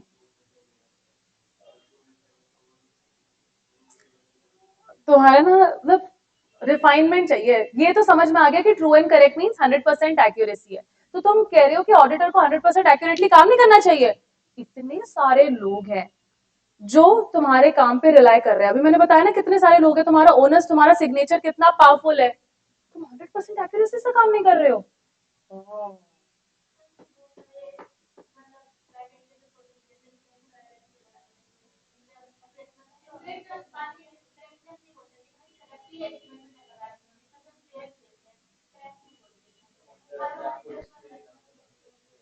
वाह वाह, इतना बड़ा पावरफुल काम करा और ऑडिटर अपने आप को रिस्क में नहीं डालना चाहता है। तुमने कभी कोई ऑडिटर को जेल जाते हुए सुना है? कहा कौन सा गया है भाई, बताना जरा मुझे, कौन सा गया है? आईसीएआई प्रोटेक्ट करता है। तुम्हें पता है कि लोकसभा में ना लड़ाई चल रही थी इस चीज को लेके, निर्मला सीतारमन ने कहा था we need another institute for accounts like IIMs, we need IIA, ठीक है, to produce more chartered accountants, because chartered accountants अभी तक कितने हैं? 4 लाख अभी तक, 1949 से स्टार्ट हुआ है ये एक्ट, अभी तक 4 लाख, उसमें से कितने तो उड़ गए होंगे, कितने, हाँ कितने ऐसे होंगे जो काम ही नहीं कर रहे होंगे, कितनी मैरिड होती है जो काम ही नहीं करती हैं, कितने ऐसे होंगे जो इंडिया से बाहर काम कर रहे होंगे, है कि नहीं? तो हार्डली कितने हैं यार जो काम कर रहे हैं, और कितने सारी एंटिटीज है, हर टाइप ऑफ एंटिटी को ऑडिट कराना ही कराना है ऑलमोस्ट, आइडिया फिल करानी ही करानी है। तो उन्होंने बोला कि by 2050 I guess, no by 2035 we need 50 lakh CS. तो इतनी जल्दी आईसीआई तो प्रोड्यूस कर नहीं पाएगा, वो कह रहा तुम अपना रिजल्ट तो निकालते नहीं, तो हमने तो अपनी क्वालिटी को मेंटेन करके रखना है, क्वालिटी तभी रहेगी जब खिंचा हुआ रिजल्ट निकलेगा, है ना? हरे कह रहे नथु कह रहे को तो हम बना नहीं सकते सीए। तो उन्होंने कहा भैया आप एक और इंस्टीट्यूट लेके आओ, इसलिए आईआईए लेके आओ, क्योंकि आज तुमसे तो काम नहीं हो रहा है, और आईसीआई ने इसको प्रोटेक्ट किया कि भाई नहीं, हमारी मोनोपोली है, हम ही बच्चे पैदा पैदा करेंगे, इनका मतलब हम ही सीए वाले बच्चों को आगे लेके जाएंगे और हम ही उनको सीए बनाएंगे, और हम ही फिर सीए को भी संभालेंगे। वही तो कर रहा है गोल एंड सोल, एग्जामिनेशन करवाने से लेकर सीए बनाना और फिर सीए को मेंटेन करना। We pay a membership fees every year after becoming a CA, तुम continue our membership as a chartered account, ठीक है? तो ट्रू एंड करेक्ट पे अगर हम आए तो 100% एक्यूरेटली हम काम नहीं कर रहे, इसलिए वो हमें जेल नहीं जाने दे रहा है, सबसे पहली बात, क्योंकि वो हमें प्रोटेक्ट कर रहा है। वो प्रोटेक्ट क्यों कर रहा है, देयर इज अ टर्म जिसके बारे में बात करेंगे, which you already said, I will ask you, अभी मैं उस टर्म पे आई नहीं हूँ, ठीक है? हम बात करें कि ये ट्रू एंड करेक्ट क्यों नहीं दे पा रहा है भाई, इतना बड़ा ओनस। एक तो कहा एस्टिमेट्स है, ह्यूमन एरर हो सकता है, हमारे पास लिमिटेड टाइम होता है, समझो इस चीज को। क्या हम एक टाइम पे एक ही क्लाइंट ले रहे हैं? मैंने कहा था सीए नोट छापता है, बोला जाता है नोट छाप रहे हो तुम, एक बार गूगल करो, उठाओ अपने फोन और देखो बैंक ऑडिट की फीस कितनी होती है। नेट ये बहाने मत बोलो नेट नहीं है, किसी ना किसी का तो चलेगा, जल्दी जल्दी। मेरा भी नेट से पता नहीं कनेक्ट है कि नहीं, मैंने तो क्लास ही नहीं चलाई अभी यहाँ पे हो, तुम्हारे चक्करों में मेरी तो आदत ही छूट गई है, ऐप खोलू पहले तो।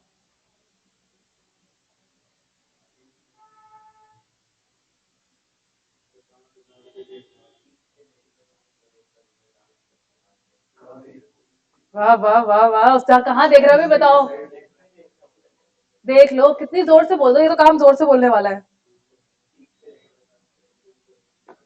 करोड़ों में, इन शॉर्ट ऑडिट फीस है करोड़ों में, समझ रहे हो तुम्हारे पास कितना पैसा आने वाला है? तो समझो हम एक टाइम पे एक क्लाइंट नहीं लेते हैं। अगर आपने कंपनी लॉ पढ़ा है और उसके अंदर कंपनी ऑडिट पढ़ा हो, तो सीलिंग्स और नंबर ऑफ ऑडिट, मतलब अगर कोई बड़ी कंपनी की बात करे तो एक टाइम पे एक ऑडिटर 20 ऑडिट उठा सकता है, बड़ी कंपनी के, छोटे तो अनलिमिटेड है। तो तुम समझो कि तुम एक टाइम पे मल्टीपल क्लाइंट्स को हैंडल कर रहे हो, तो क्या तुम 100% एक्यूरेसी से काम कर सकते हो? और पूरे साल एक क्लाइंट तो तुम मैनेज नहीं करते, 4 महीने 6 महीने तक का काम होता है ऑडिट का, इससे ज्यादा नहीं होगा, है ना? तो इसीलिए मैम हम ट्रू एंड करेक्ट काम तो कर ही नहीं सकते, क्योंकि कुछ लिमिटेशंस हैं जो हम अगली क्लास में बात करेंगे। तो मैम ट्रू एंड फेयर, अब ये ट्रू एंड फेयर का मतलब क्या था इसको समझते हैं। 100% एक्यूरेसी नहीं है, ये तो कंफर्म हो गया, इसलिए हम जेल भी नहीं जा रहे हैं, ये समझ लो, ठीक है। ऑडिटर हमेशा अपने हाथ साफ रखता है, ठीक है। और दूसरी कहावत या दूसरा मुहावरा जो मैं बहुत यूज करने वाली हूँ ऑडिटर के लिए, दूध का जला छाछ भी फूक फूक के पीता है, ठीक है। इसका मतलब है जिसकी जीभ गर्म दूध से जल गई है ना, वो छाछ जो ठंडी होती है लस्सी, उसको भी डर के मारे फूक फूक के पीता है। ऑडिटर भी यही करेगा। मैं बार बार इन चीजों का यूज करने वाली हूँ, समझ आना, ठीक है। तो अब आते हैं true and fair. True and fair का मतलब 100% एक्यूरेसी नहीं है, ये तो कंफर्म है जी। तो ऑडिटर का काम क्या सिर्फ फ्रॉड चेक करना है? ऑडिटर का काम क्या है? रीजनेबल एश्योरेंस के नाम पे फिर भी बच जाता है वो, फिर भी बच जाता है, आईसीआई बचा लेता है। आईसीआई उसको सस्पेंड कर दे, पीनलाइज कर दे, ऐसा डिफरेंट थिंग, बट उसको जेल नहीं जाने देता है। वो अपने एंड पे होता है ना, माँ बाप चाहे मार ले कूट ले, बाहर वालों को कुछ कहने नहीं देते हैं। सेम है यहाँ पे, तुम्हें एज अ पेरेंट प्रोटेक्ट करता है। वो अंडर द टेबल तुम 10 काम करोगे बाद में जाके। अभी हम बात भी करेंगे, एथिकल नॉर्म्स की बात करेंगे कि हमारी जो गोपी बहू है वो कितनी संस्कारी होनी चाहिए। We will be talking about it in the coming classes, don't worry, ठीक है। तो तुम कितने संस्कारी हो गए ये भी बात करेंगे एज एन ऑडिटर। आते हैं ट्रू एंड फेयर में, कि अगर हम 100% एक्यूरेटली काम नहीं कर रहे हैं तो ट्रू एंड फेयर का फिर क्या मतलब हुआ? मैं मेरी मर्जी, तुमने कहा मैं मेरी मर्जी के अकॉर्डिंग मेरे को जो सही लगेगा मैं वो करूंगा, जो नहीं लगेगा नहीं करूंगा, मेरे से कोई सवाल करके देखे धो दूंगा, ऐसा? फिर तुमने तो यही बोला मैम मेरी मर्जी हमारी जजमेंट के हिसाब से, is what you are trying to say. हाँ जी।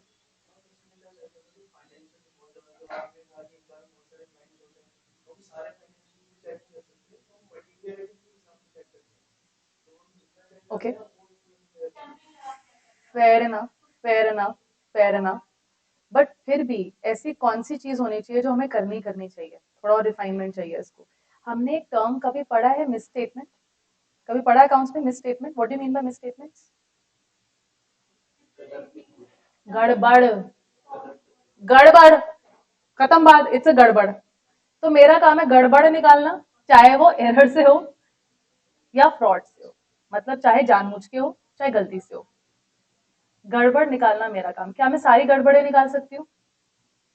अभी तुमने कहा कि सब कुछ तो मैं चेक नहीं कर सकती, टाइम एंड कॉस्ट है, तो सारी गड़बड़ तो नहीं निकाल सकती, तो फिर मैं कैसी गड़बड़ निकालूं?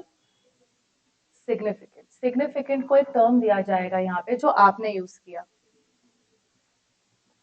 बड़ी गड़बड़। बड़ी गड़बड़ वो गड़बड़ होती है जो इंटेंडेड यूजर्स के डिसीजन को इम्पैक्ट करे। अब ये इंटेंडेड यूजर्स क्या होते हैं? इनको एक और नाम दिया जाता है स्टेक होल्डर्स। कभी बिजनेस खेलिए किसी ने, गेम खेले तुमने? उसमें एक स्टेक खतरनाक होती है ना, उसमें एक स्टेक करके ऑप्शन आता है कि डाइस में अगर ऑड नंबर्स आएंगे तो ये करना है, इवन नंबर्स आए तो स्टेक का मतलब होता है चांस या रिस्क। तो स्टेक होल्डर्स वो होते हैं जिनका रिस्क अटैच होता है कंपनी के साथ, ठीक है। स्टेक होल्डर्स या इंटेंडेड यूजर्स बोला जाता है, और ये हम पहले ही डिस्कस कर चुके हैं। कौन कौन है ये intended users? Creditors, investors, bank, share holders, employees, management, government, everybody is intended users. तो ऐसी बड़ी गलती जो इंटेंडेड यूजर्स के डिसीजन को इम्पैक्ट करे उसको बोला जाता है बड़ी गलती या material misstatement. That means as an auditor मैं कम से कम मटीरियल मिसस्टेटमेंट आइडेंटिफाई करूं, इसको बोला जाता है ट्रू एंड फेयर। सारी गलतियां नहीं पकड़ पाऊंगा, बट कम से कम इतनी पकड़ लूं कि वो इंटेंडेड यूजर्स के डिसीजन को जो इम्पैक्ट कर रही है वो वाली गलतियां मेरे पकड़ में आ जाए। अगर वो भी नहीं कर पा रही तो मैं किसी भी काम की सीए या ऑडिटर नहीं हूं। ये थोड़ा है कि रीजनेबल अश्योरेंस या ट्रू एंड फेयर की आड़ में मेरा जो मन है मैं वो करूंगा। नहीं, ठीक है प्रोटेक्शन है आपको, बट कम से कम आप बड़ी गलती आइडेंटिफाई करेंगे। That means true and fair का मतलब the financial statement should be free from material misstatement. Audit के अंदर कुछ कीवर्ड्स, कुछ टर्मिनोलॉजीज यूज होती हैं और हम कोशिश करेंगे हम उन्हीं टर्मिनोलॉजीज को यूज करें। लॉ में भी ऐसी होता है ना, कुछ टर्मिनोलॉजीज होती हैं, ऐसे ही ऑडिट में भी होगी। ठीक है, सो हम सिग्निफिकेंट टर्म नहीं यूज करेंगे, हम यूज करेंगे term material misstatement, that the financial statement should be free from material misstatements, that is called as true and fair. ये भी समझ में आ गया कि 100% एक्यूरेसी से काम नहीं करना, ट्रू एंड फेयर। अब इसको एक और रिफाइंड नाम देते हैं, क्योंकि हमने ओपिनियन को एक्सप्रेस करना है और इंटेंडेड यूजर्स को हमने क्या देना है? ओपिनियन मतलब भरोसा देना है ना इनको। हाँ, तो भरोसे का क्या नया नाम है यहाँ पे? क्या हम एब्सोल्यूट अश्योरेंस दे सकते हैं? नहीं, अभी हमने बोला ट्रू एंड करेक्ट तो है नहीं, तो एब्सोल्यूट ए तो कतई नहीं होगा, एब्सोल्यूट एश्योरेंस तो हम कतई ही नहीं देंगे। तो हम कैसी एश्योरेंस देंगे? और रीजनेबल एश्योरेंस का मतलब क्या है? True and fair. और ट्रू एंड फेयर का मतलब क्या है? दैट दी क्या फ्री फ्रॉम, मैं नहीं, the financial information is free from material misstatement. समझ में आया हमारा परसेप्शन क्या चलने वाला है? ये सारी चीजें हमारे साथ होने वाली है। ठीक है, तो हमारा main objective as an auditor is भरोसा देना। कैसा भरोसा देना? रीजनेबल अश्योरेंस, और ओपिनियन को एक्सप्रेस करना। समझ में आई ये बात यहां तक? अब हम बात करते हैं स्कोप, दायरे की। ऑडिटर का दायरा क्या होना चाहिए? बताओ। स्कोप मीन्स दायरा, बाउंड्री। व्हाट इज द दायरा ऑफ एन ऑडिटर?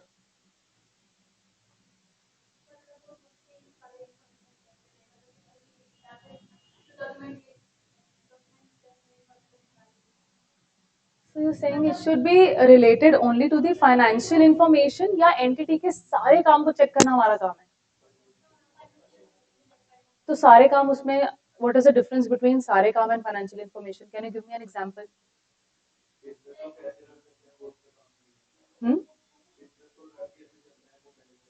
एग्जाम्पल? ठीक है, और?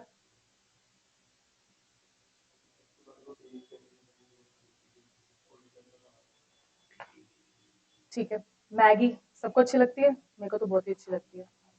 जितना मर्जी इस पे केस चल जाए, हम गंद खा के राजी हैं, इंक्लूडिंग मी, है कि नहीं?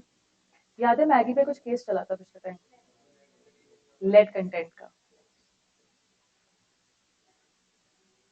क्या ऑडिटर का काम ये है चेक करना कि मैगी में कितना लेड कंटेंट है? कर ही नहीं सकता, नहीं कर सकता ना, नहीं कर सकता काम। सो दैट मीन्स ऑडिटर का काम सारी चीजों को देखना है, जैसे बिजनेस की डीलिंग्स क्या हो रही हैं वो देखना नहीं है, उसका काम घूमेगा सिर्फ और सिर्फ किसके इर्द गिर्द? Financial information. अब यही मैगी केस पे आ जाते हैं। अगर मैगी का केस फाइनेंशियल इंफॉर्मेशन बन गई, फाइनेंशियल इंफॉर्मेशन कब बनती है? क्लोजर कब होता है? 31 मार्च को। ऑडिट उसके बाद ही शुरू होगा या उससे पहले शुरू होगा? ये पक्का है? अगर उसके बाद शुरू हो रहा है और इसका डिसीजन अभी भी पेंडिंग है, क्या ये फाइनेंशियल इंफॉर्मेशन का एस्पेक्ट है? आपकी अकाउंटिंग पॉलिसीज क्या कहती है इसके रिगार्डिंग? पहले ये बताइए, कुछ कहती हैं कि ये चीज को डिस्क्लोज करना चाहिए फाइनेंशियल्स में? The decision is still pending.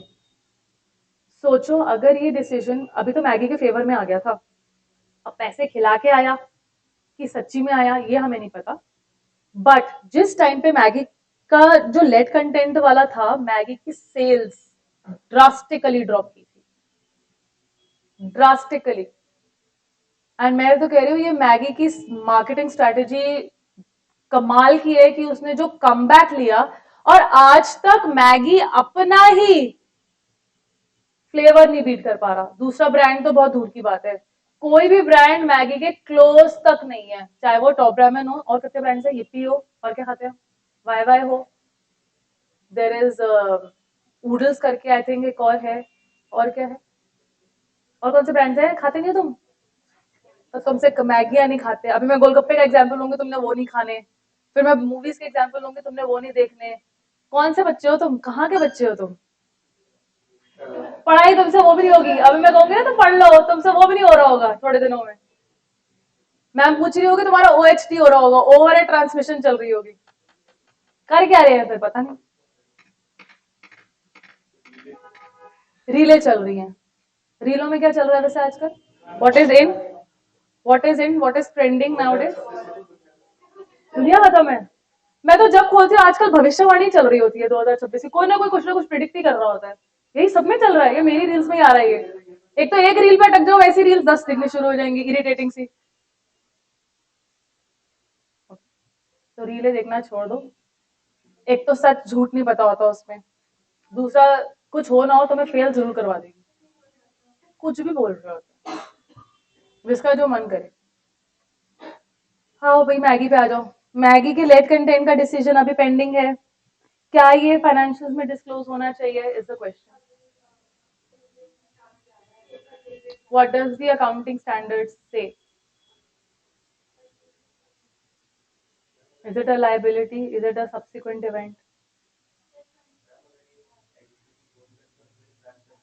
Excellent, बिल्कुल होना चाहिए। और तुम्हें लगता है कि ये डिसीजन इम्पैक्ट कर सकता है उसके गोइंग कंसर्न को, कर सकता है। तो मैगी में लेट कंटेंट का डिसीजन अगर पेंडिंग है तो क्या ऑडिटर को ये देखना चाहिए? हाँ, बिकॉज ये अकाउंटिंग, यस, ये फाइनेंशियल इंफॉर्मेशन का पार्ट है, लेकिन उसकी क्वालिटी को चेक करना मैगी की कितना लेड है नहीं है, ये ऑडिटर का काम नहीं है, वो कर ही नहीं सकता, हमारे पास वो स्किल्स ही नहीं है, एक्सपर्टीज ही नहीं है करने की, है कि नहीं? तो दैट मीन्स उसके दायरे में वो सारी चीजें आएंगी जो फाइनेंशियल इंफॉर्मेशन से रिलेटेड होगी, not to the entity but to the financial information of the entity। ये भी क्लियर हो गया हमें? चलो, अब ऑडिट कौन कर सकता है उस पर आ जाते हैं। सीए, सीए भी दो तरीके के होते हैं, पता है तुम्हें? हाँ, एक प्रैक्टिस वाला होता है और एक नौकरी वाला होता है, मेंबरशिप होती है खाली उसके पास। अगर आपको प्रैक्टिस करनी है तो आपको मेंबरशिप, जब आप सीए बन जाओगे आपको एक मेंबरशिप नंबर मिलेगा जो आपका यूनिक होगा, ठीक है, एक ऐसे debit card type of card आएगा जिसमें तुम्हारा मेंबरशिप नंबर इम्बॉस्ड होगा और उसमें तुम्हारी फोटो भी लगी होगी, प्राउड मोमेंट, ठीक है जी। चलो, ये होगा, और अगर तुमने उसके बाद प्रैक्टिस करनी है, अपनी फर्म खोलनी है, तो तुम्हें सर्टिफिकेट ऑफ प्रैक्टिस का फॉर्म भरना पड़ेगा, जिसमें तुम फर्म नेम डालोगे अपना, ठीक है। तीन ऑप्शंस तुम्हें बोले जाएंगे देने के लिए, क्योंकि गुप्ते, अग्रवाल, कितने सारे होते हैं, राहुल, पूजा, ऐसे तो एक ही नेम दोगे तो कई बार डुप्लीकेसी ऑफ फर्म नेम्स हो सकती है, तो आपसे तीन नेम्स मांगे जाते हैं आगे पीछे करके, आपके नेम में ही होने चाहिए वो, आप XYZ करके नहीं कर सकते। अगर मेरा फर्म है तो मेरी फर्म का नाम है पालकी लांबा एंड एसोसिएट्स, तो मैंने लांबा पालकी दिया होगा, पालकी लांबा दिया होगा, पालकी डॉट लांबा, ऐसे करके मैंने शायद दे रखे होंगे, बट ध्यान नहीं होगा, ठीक है। तो ऐसे तीन चार नाम मैंने दिए थे और उसमें से वो एक नाम सिलेक्ट होता है जो आपको दिया जाता है सर्टिफिकेट ऑफ प्रैक्टिस के साथ, प्लस एक COP नंबर भी होता है, आपकी फर्म का नंबर होता है। ऑडिट वही कर सकता है जिसके पास COP हो, एंड ऑडिट सब्जेक्ट में ऑडिट का मतलब होता है स्टैट्यूटरी ऑडिट और एक्सटर्नल ऑडिट। इंटरनल ऑडिट भी होगी, कॉन्करेंट ऑडिट भी होगी, फॉरेंसिक ऑडिट भी होंगी, बड़े तरीके की ऑडिट होती हैं। बट अगर हम हमारे हमारे इस सब्जेक्ट की बात करें इंटर में, तो हम जब भी ऑडिट की बात करेंगे वो स्टैट्यूटरी या एक्सटर्नल ऑडिटर होगा, वो ऑडिटर जिसमें CA विद COP हो। इसके बाद उसको किस चीज की नॉलेज होनी चाहिए? अकाउंट्स की नॉलेज के साथ बस चल जाएगा काम? अकाउंटिंग स्टैंडर्ड्स, लॉ की नॉलेज क्यों चाहिए, जरा समझाएंगे? फाइनेंशियल इंफॉर्मेशन में lot of legal disclosures, correct? तो वो लीगल डिस्क्लोजर्स क्या कहते हैं आपको नॉलेज होगी तभी आप कर पाएंगे। कंपनी का करने जा रहे हो, कंपनीज एक्ट ही नहीं पता, बोर्ड ऑफ डायरेक्टर्स को कितनी सैलरी देनी है यही नहीं पता, क्या हम चेक कर लेंगे फाइनेंशियल्स को? तो लॉ की नॉलेज होना भी जरूरी है, अकाउंट्स की नॉलेज होना भी जरूरी है कि भाई कौन से फाइनेंशियल रिपोर्टिंग फ्रेमवर्क में आपका फाइनेंशियल्स बना है, कौन सी अकाउंटिंग पॉलिसीज है, क्या इंड एस है, IFRS है, क्या है, उसकी नॉलेज होनी चाहिए कि नहीं होनी चाहिए? चलो, और अकाउंट्स हो गया, लॉ हो गया, और ऑडिट की तो होनी ही चाहिए, ऑडिटिंग स्टैंडर्ड्स गुड, और टैक्स की होनी चाहिए गुड, और कॉस्टिंग की क्यों होनी चाहिए? हाँ मैं मानती हूँ, बट क्यों? बट क्यों? मैं क्यों कहा कि बहुत करने वाली हूँ क्लास में, तो कोई जवाब दिया तो उसका क्यों भी देना पड़ेगा, तो क्यों? वाई? कॉस्टिंग क्यों? हाँ कॉस्टिंग होना चाहिए, मैं मानती हूँ, करेक्ट है, बट वाई? ओके, और हम्म,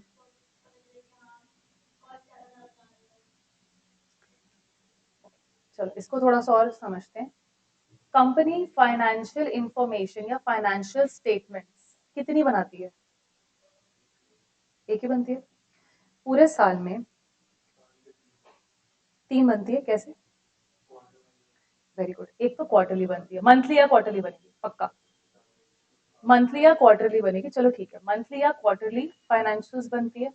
आपको क्या लगता है जो काम हुआ उसके बाद ही बनेगी, या मैम एक ऐसी भी होती है जो बजटेड, हमारे क्या एक्सपेक्टेड रिजल्ट्स हैं, पहले उसकी फाइनेंशियल्स बनती है, फिर जो एक्चुअल्स होते हैं उनकी बनती है, और आपस में कंपैरिजन होता है, तभी तो देखेंगे हमने टारगेट्स अचीव करे कि नहीं।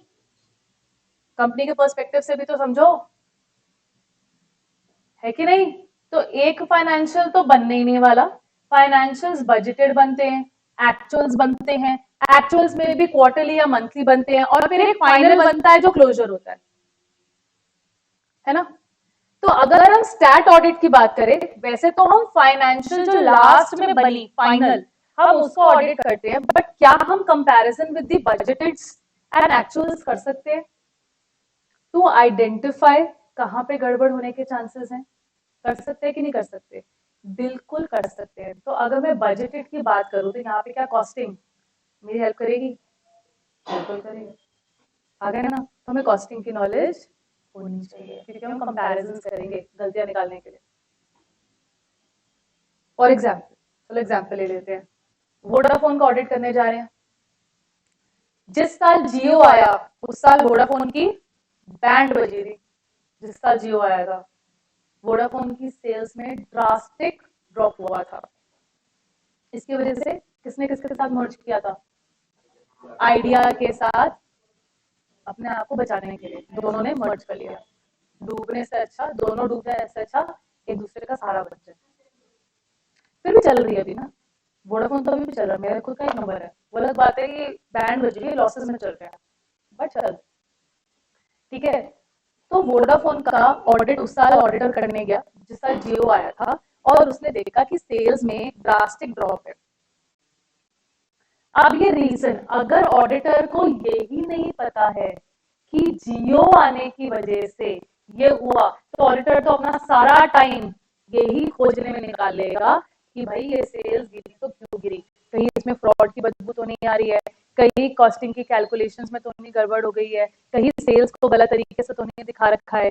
सोचो, तो इसका मतलब ऑडिटर को कॉस्टिंग की नॉलेज तो होनी चाहिए, बट इसके अलावा और किसकी नॉलेज होनी चाहिए?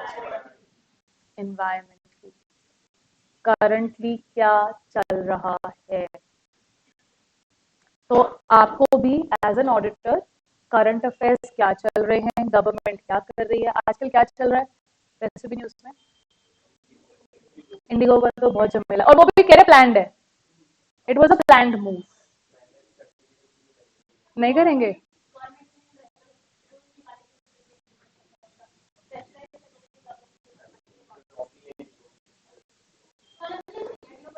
मोनोपोली नहीं है हम, बट इंडिगो क्योंकि सबसे ज्यादा फ्लाइट्स चला रही है और उसका टारगेट हमेशा रहता है कि अब नॉर्मल से पहले जो टाइमिंग होता है उसमें तभी ज्यादा रन कर पाती है वो, ये होता है। बट हो सकता है इट्स अ प्लान मूव लग रहा है, बट इससे मेरे ख्याल से आम जनता बहुत ज्यादा सफर कर रही है क्योंकि मैक्सिमम लोग इंडिगो से ही ट्रैवल करते हैं। Air air India, Indian airlines से तो वैसे ही डर बैठ गया है लोगों के मन में, है ना। चीपर ऑप्शन है, इज इट? मेरे को तो ज्यादा फर्क नहीं लगता उनके प्राइस पे। इंडिगो चीपर पड़ती है। अच्छा, और क्या न्यूज में, व्हाट इज दैट, हमें पता होना चाहिए तो हम बीच बीच में करंट अफेयर्स भी करेंगे। गोवा में सारे लोग मारे गए हैं, आई में पढ़ा था। अच्छा तो चलो, अच्छा तो मतलब ये कोई कॉन्स्पिरेसी भी हो सकती है, इज इट?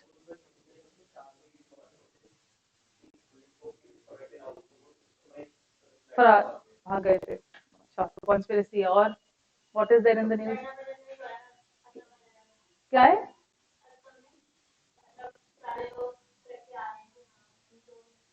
किस लिए?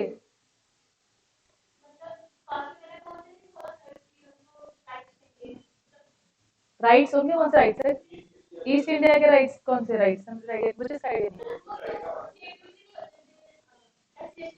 अच्छा, इनके अपने राइट्स, उसके लिए इनकी लड़ाई चल रही है।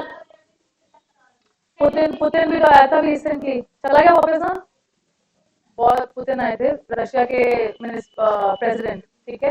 And it was a very calculative move from our prime minister, Trump को दिखाने के लिए कि हमारे पास भी पावर है, हमें दबाने की कोशिश ना करें। प्लान करी हुई थी। एंड रशिया हमारा बहुत पुराना फ्रेंड है इंडिया का, तो वो कभी हमें धोखा नहीं देगा, मतलब बहुत गहरी मित्रता है हमारे रशिया का। हम रशिया का साथ नहीं छोड़ते, रशिया हमारा साथ नहीं छोड़ता कभी। तो which is a very good move, और ये चीजें आपको पता होनी चाहिए। इस सब का इम्पैक्ट शेयर मार्केट में पड़ता है, ठीक है। गोल्ड में पड़ता है, अभी हम धीरे धीरे समझेंगे इन्वेस्टमेंट जैसे हम करेंगे, स्टेप्स लेनी चाहिए, और मैं बताऊंगी कैसे करना है, क्या करना है, अपने इंटरेस्ट डेवलप करोगे, तुम देखोगे मुझे ये सब चीजों का इम्पैक्ट ऑडिट में, इन्वेस्टमेंट पे पड़ता है।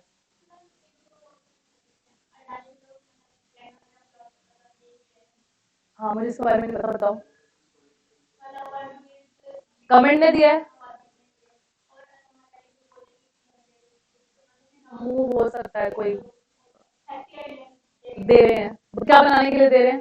कुछ बनाने के लिए दिया होगा, प्लांट बनाने के लिए दे रहे हैं, दे दिया है।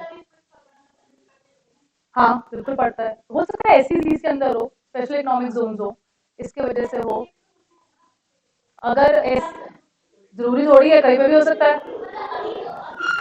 मुझे आइडिया नहीं है गवर्नमेंट के हिसाब से, but it can be anywhere to promote, basically to promote an economically backward area, ऐसी चीज दी जाती है ना। स्पेशल इकोनॉमिक जोन तभी, उसका कॉन्सेप्ट ही यही है, तो वो कहीं पे भी हो सकता है गवर्नमेंट के अकॉर्डिंगली, जिसको बढ़ावा देना चाहे।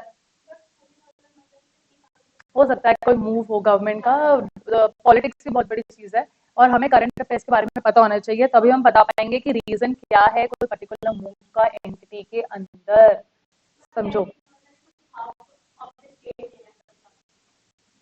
हो डेवलपमेंट एक्टिविटी हो यार, डेवलप भी तो होगी इससे, ये भी तो समझो। गांव वालों को एम्प्लॉयमेंट मिलेगी, डेवलपमेंट होगी, सड़कें बनेंगी, बिजली आएगी, तो फायदा तो है। अब कितना इसमें पॉलिटिकली बेनिफिटेड मूव है, ये देखने के लिए बनता है, ये देखना पड़ेगा आगे जाके कितना है क्या है। करेक्ट। बिल्कुल पड़ता है, बिल्कुल पड़ता है।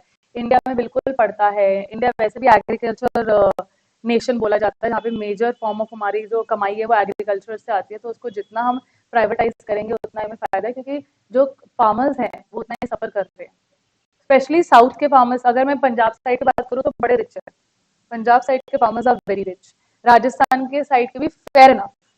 बट अगर हम साउथ में मिड में जाए, बिहार, मध्य प्रदेश और नीचे जाए, बहुत बुरा हाल है। नहीं बोलने वाली, वहाँ सुसाइडल केसेस सबसे ज्यादा वही होते हैं फार्मर्स के।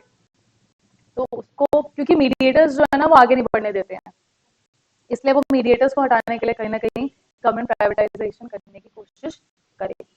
तो ये मूव्स हमें पता होने चाहिए। हाँ, लॉज आ जाए, ठीक है, तो ये चीजें हमें पता होनी चाहिए, क्या चल रही है, कौन सा लॉ आने वाला है, कौन सा एक्ट आने वाला है, उसका इम्पैक्ट क्या होने वाला है, ये पता होना चाहिए। आपको पता है आईसीआई में ना एक कॉन्सेप्ट शुरू हुआ है, आईसीआई ने कॉन्सेप्ट शुरू किया है शादी डॉट कॉम। तुम्हारी शादी करने के लिए नहीं है, ये रिश्ते के लिए। क्या हो सीए सीए शादी कर लो। वैसे अगर मैं प्रैक्टिकली बताऊँ, बच्चों को बताती हूँ कि शादी अगर करना, कोशिश करना कि सीए से ही करो। I tell you why.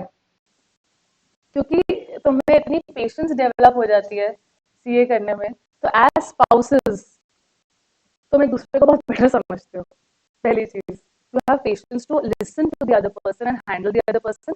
And secondly, if you both are from the same fraternity, that too CA fraternity, तो आप फर्म जब खोलते हैं तो एक से भले दो होते हैं, ग्रोथ बहुत अच्छी होती है। मैंने देखा है जितने भी मेरे पीयर कोलीग्स हैं और वो दोनों हस्बैंड वाइफ अगर सीए है ना, तो फ्लरिशिंग वेरी वेरी, वो रोते नहीं है। और मैंने इतने सारे और सीए ऐसे देखे हैं जिनकी फॉर्म है बट फ्लरिश नहीं कर रहे, और कितने ऐसे हैं जो बीएमडब्ल्यू में घूम रहे हैं, गाड़ियां ले रहे हैं और अच्छा कमा रहे हैं, जो एक से भले दो है।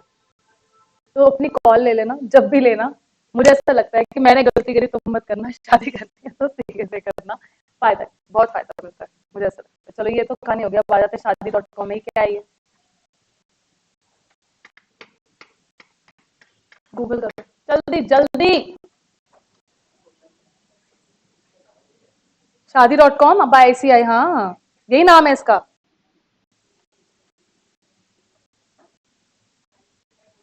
आईसीआई है, शादी.com तो साइट खुल जाएगी तुम्हारी शादी.com। यस यस, पता होना चाहिए। देखो तुम्हें डिस्कस करना चाहिए, तुम्हारी आईसीआई का है ये मूव।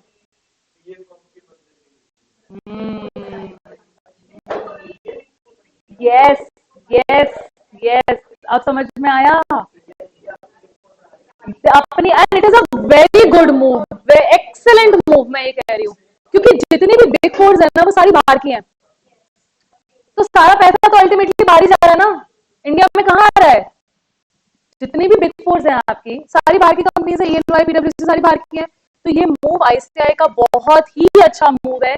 जितनी भी इंडियन फर्म्स हैं वो कोलैबोरेट करें आपस में, एमएनए करें, मर्ज करें और बड़ी कंपनी बिग फोर के टक्कर में बनाए, ताकि बिग फोर को हम लात मार सके और जितना भी पैसा है वो हमारे इंडिया में ही इंडियन सीएस के पास आए। तो उन्होंने स्टार्ट किया है ये वेंचर शादी.com।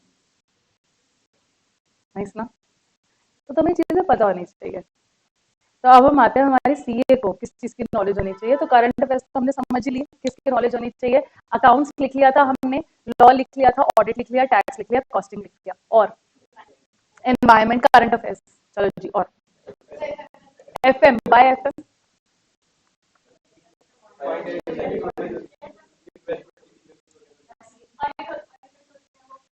शेयर होल्डर्स के लिए अगर डिविडेंड डिक्लेयर कर रहे हैं तो वो करेक्ट है कि नहीं, because it is again a part of financial information, है ना।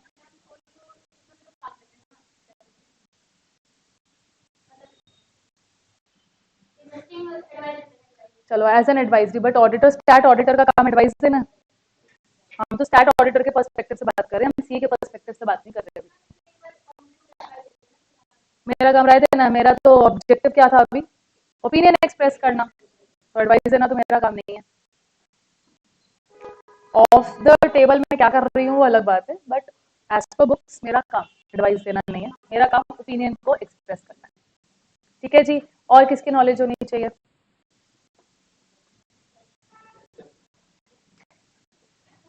क्योंकि पढ़ रहे हैं हम। Excellent, technology, economics, current affairs हो गया ना, बिजनेस एनवायरनमेंट। हाँ, बाय टेक्नोलॉजी, चलो वेरी गुड पॉइंट।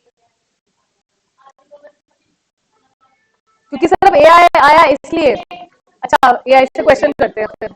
एआई से क्वेश्चन करते हैं। जिस भी स्कूल में जाती हूँ ना सेशन लेने, मैं काउंसलर हूँ आईसीआई की, ठीक है। तो मैं जिस भी स्कूल में जाती हूँ सेशन लेने ना, सबसे पहला क्वेश्चन बच्चे चौधरी बन के मेरे से ये पूछते हैं, ma'am can AI replace CA.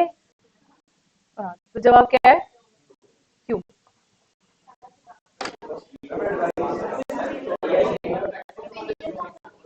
हाँ, जो आप उसको प्रॉम्प्ट करोगे, है ना।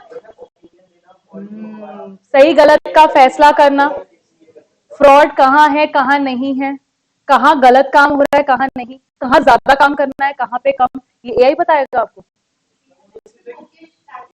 एआई आपके डॉक्यूमेंट्स को ड्राफ्ट करने में, लैंग्वेज को ड्राफ्ट करने में आपकी मदद कर सकता है, तो he can act as an assistant.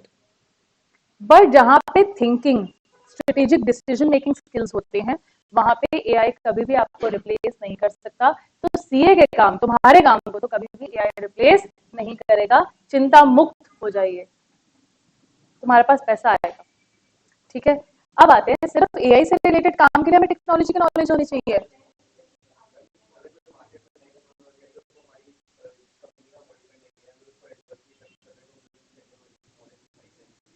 Okay,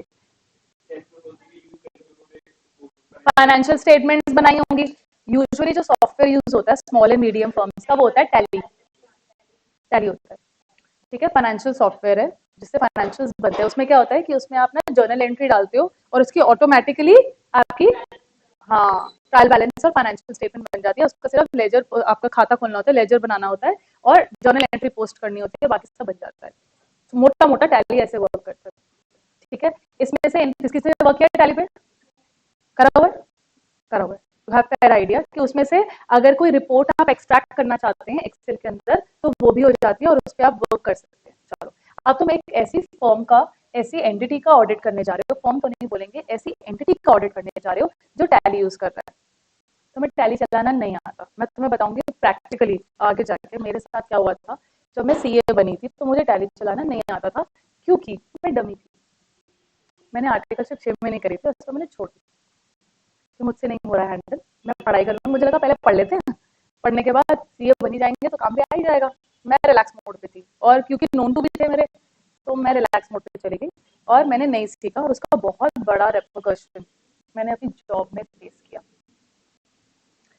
क्या तब बताऊंगी जब हम वो कॉन्सेप्ट करेंगे, बट अभी के लिए समझो कि अगर तुम्हारे पास टैली की नॉलेज नहीं है, क्या तुम अकाउंट्स में, फाइनेंशियल इंफॉर्मेशन में गलती कहाँ हो रही है आइडेंटिफाई कर पाओगे? नहीं। तो मुझे इस टेक्नोलॉजी की नॉलेज तो होनी चाहिए। अब छोटी कंपनीज टैली यूज करती हैं, बड़ी कंपनीज आपकी ईआरपी यूज करती हैं, सैप यूज करती हैं, ओरेकल यूज करती हैं, और भी बहुत तरीके के सॉफ्टवेयर हैं जो यूज करे जाते हैं। तो जो भी सॉफ्टवेयर कंपनी यूज कर रही है आपको उसकी नॉलेज होनी चाहिए। And we will be talking about it in detail related to bank audit. Bank audit अपने आप में ही बहुत बड़ा चंक है, क्योंकि बैंक का काम क्या छोटा सा होता है। सोचो, बैंक के हर, पूरे इंडिया में एक कोई भी बैंक ले लो, उसके हर गली कूचे के अंदर एटीएम है, ब्रांचेस हैं, वहां से पैसा निकल रहा है और ये रियल टाइम में हो रहा है कि जैसे तुम पैसा निकालते हो वैसे ही तुम्हारी स्टेटमेंट पे रिफ्लेक्ट करता है। मैसेज आ जाता है रियल टाइम बेसिस पे। यूपीआई पे 50 पैसे की भी ट्रांजैक्शन करते हो ना, देन एंड देयर तुम देखो तुम्हारी अकाउंट स्टेटमेंट में वो रिफ्लेक्ट कर रहा होता है। सोचो कितना तगड़ा सॉफ्टवेयर है जो ये कर रहा है। उसके बाद जब तुम अपनी बैंक की ऐप पे लॉग इन करते हो, 3 लॉग इन के बाद अगर गलत लॉग इन डाल दिया, लॉक हो जाता है वो। सेफ्टी मेजर्स कितने स्ट्रांग है, फायरवॉल्स कितने स्ट्रांग है। We will learn the terms, server क्या होता है, क्लाउड क्या होता है। हमें यही नहीं पता है कि कंपनी का जो डेटा है सॉफ्टवेयर के अंदर वो कहाँ स्टोर हो रहा है, उसको कैसे रिट्रीव कर सकते हैं, उसमें चेंजेस हो सकते हैं कि नहीं। अगर हमें यही नहीं पता तो मैनेजमेंट तो बैकएंड से कहाँ कहाँ चेंजेस कर लेगी तुम्हारे ऑडिट करने के बाद। ढूंढते रहना गड़बड़, पता लगेगा। तो टेक्नोलॉजी की नॉलेज तो अच्छी खासी होनी चाहिए, तभी मैं गड़बड़ गलती पकड़ पाऊंगी। करेक्ट। सो हमें टेक्नोलॉजी की भी नॉलेज होनी चाहिए। और कुछ बचा है इसमें? सोच लो। Accounts, SM, law, audit, tax, costing, FM, एक और सोचो क्या है।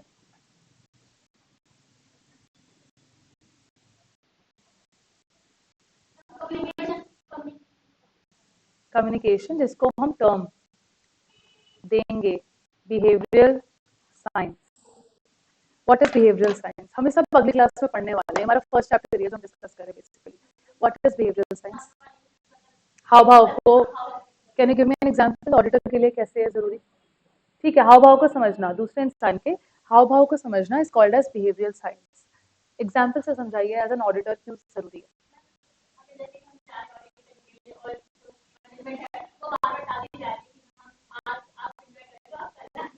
ऐसा होगा जब आप एज एन आर्टिकल कंपनी में ऑडिट करने जाएंगे, तो आपको खूब खिलाया पिलाया जाएगा। सर क्या मंगाया आपके लिए, सर आज क्या खाएंगे, सर पास में बड़ा अच्छा रेस्टोरेंट खुला, सर चलिए लंच पे। जान मूझ के आपके ठूसा जाएगा कि आपको नींद आए तो पहले खूब खा के, और आप ऑडिट ऊपर ऊपर से करें। दूसरा आपका टाइम वेस्ट, 2-2 3-3 घंटे आप खाने में निकल जाए, जी हजूरी में निकल जाए, ताकि आप गलतियां ना पकड़ो या गलतियां छुपा सको। तो ये तो होता ही है। इसके अलावा बिहेवियरल साइंस में और क्या आएगा? फॉर एग्जाम्पल आपको कैश चेक करना है, फाइनेंशियल्स में कैश होता है, पार्ट होता है। कैश को चेक करना है as on date, as on date ही होगा क्योंकि कैश तो डेली बेसिस पे चेंज होता है।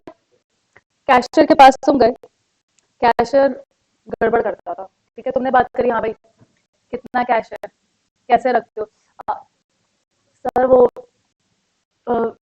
ही stammering, he is changing his lines, there is no eye contact.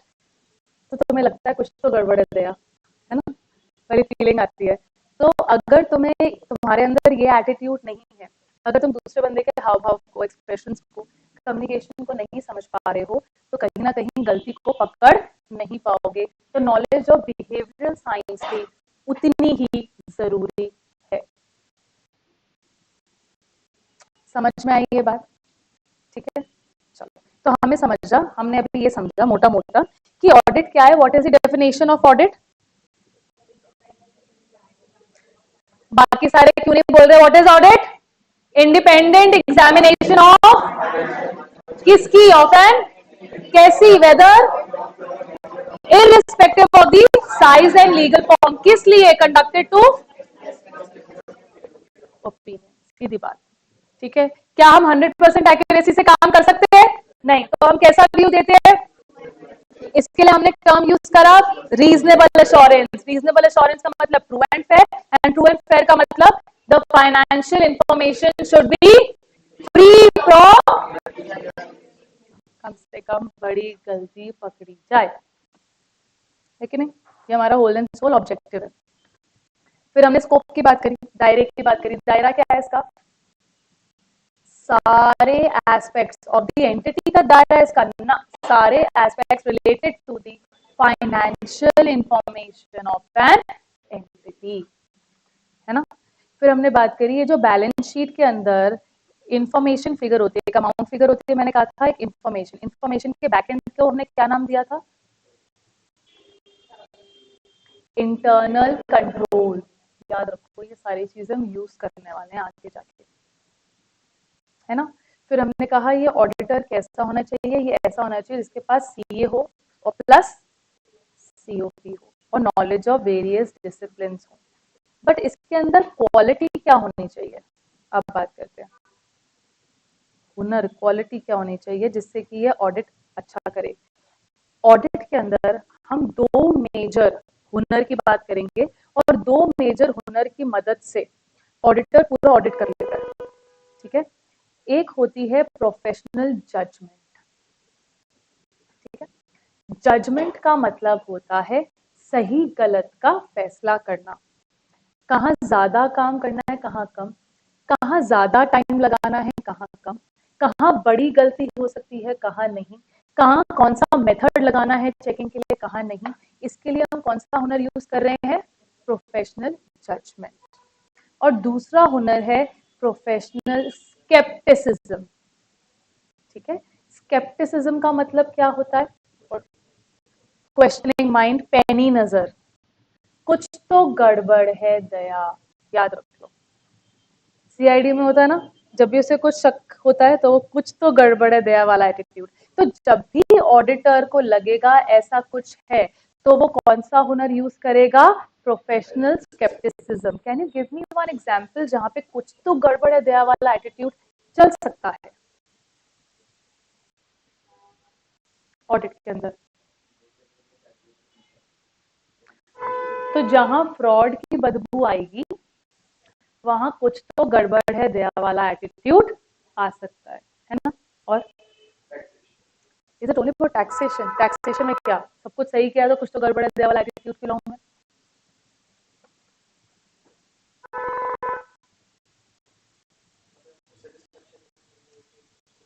Okay, so there is non reliability of data.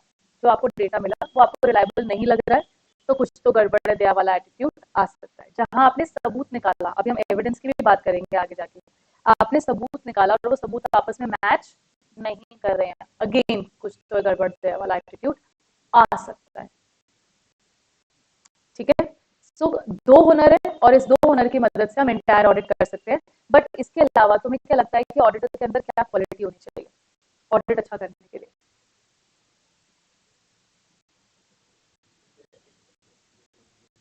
Ethics is a different thing. संस्कारी बहू हमारी कितनी संस्कारी होनी चाहिए इज अ डिफरेंट थिंग। उसके अंदर एटीट्यूड कैसा होना चाहिए is what we are talking about basically. नहीं आना चाहिए, तो क्लियर हेडेड होना चाहिए। Okay good. और नॉलेजेबल और डिसिप्लिन तो होनी चाहिए, वो हमने बात कर ली। नहीं होगा तो घंटा सीए घंटा ऑडिटर, किस काम का पता ही नहीं है, अक्कल ही नहीं है, क्या ऑडिट करेगा? तो वो तो होना चाहिए। क्या होना चाहिए? करप्ट तो हो सकते हो, पैसा तो खा सकते हो, एथिकली नहीं होना चाहिए बट खा सकते हो तुम, खाओगे तुम। हाँ, चोरी करो बड़ी ईमानदारी से, जल्दी नहीं आना चाहिए। ओके। और एट टाइम्स बातें निकलवाने के लिए इट्स इम्पोर्टेंट लाइसनेस स्किल्स हो, टैक्टफुल हो, टैक्टफुल है ना, बात निकलवाना आना चाहिए, मैनेजमेंट से बात करना आना चाहिए, चीजों में से चीजें निकालनी आनी चाहिए, है ना। There is a difference between an auditor and an successful auditor. बड़ा डिफरेंस होता है इसमें। हर कोई सक्सेसफुल ऑडिटर नहीं होता, है ना। तो कुछ तो ऐसी क्वालिटीज होती होंगी। ये मैंने चीज ना अपने आसपास देखी थी। तिलक नगर में ना, यहाँ पे एक शॉप थी गोलगप्पे की। वैसे भी Tilak Nagar Janakpuri is very famous for chaat pakodi, I feel, है ना। हर गली कुछ में तो चाट पकौड़ी वाला मिल जाएगा यहाँ पे, क्योंकि हम सारे वेस्ट दिल्ली के यूजुअली, तो मैं बोल सकती हूँ ये बात। तिलक नगर में मेट्रो स्टेशन के पास एक शॉप खोली थी और गोलगप्पे की, और उसने ना एक लाइन लिखी थी सिर्फ, अनलिमिटेड गोलगप्पे 30 रुपए में। अब तिलक नगर के आसपास 36 दुकानें हैं गोलगप्पे बेचने की। 36। गोलगप्पे किसको पसंद है? मेरे को तो बहुत ही पसंद है। जितना मर्जी गंद खिला लो मेरे को, है ना। किसको किसको पसंद नहीं है? कौन ऐसा बच्चा जिसको गोलगप्पे पसंद नहीं है? अच्छा, कितने गोलगप्पे खा सकते हो तुम एक बार में? चलो, जो तुम्हारा मूड है तभी खाने जाओगे ना तुम। चलो, कितने खा लोगे?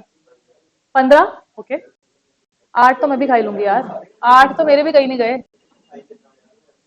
खा लोगे ना? 10 10 15 और एवरेज 10। 8 10 तो खा ही लेते हैं, खा लेते हैं ना यूजुअली सारे।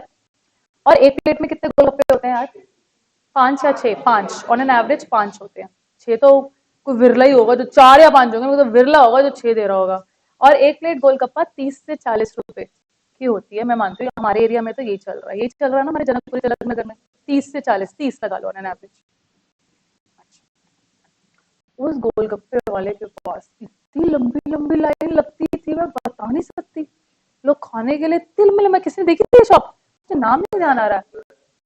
अब तो बंद हो गई है, पहले थी, अरोड़ा स्टोर के पास थी, करेक्ट।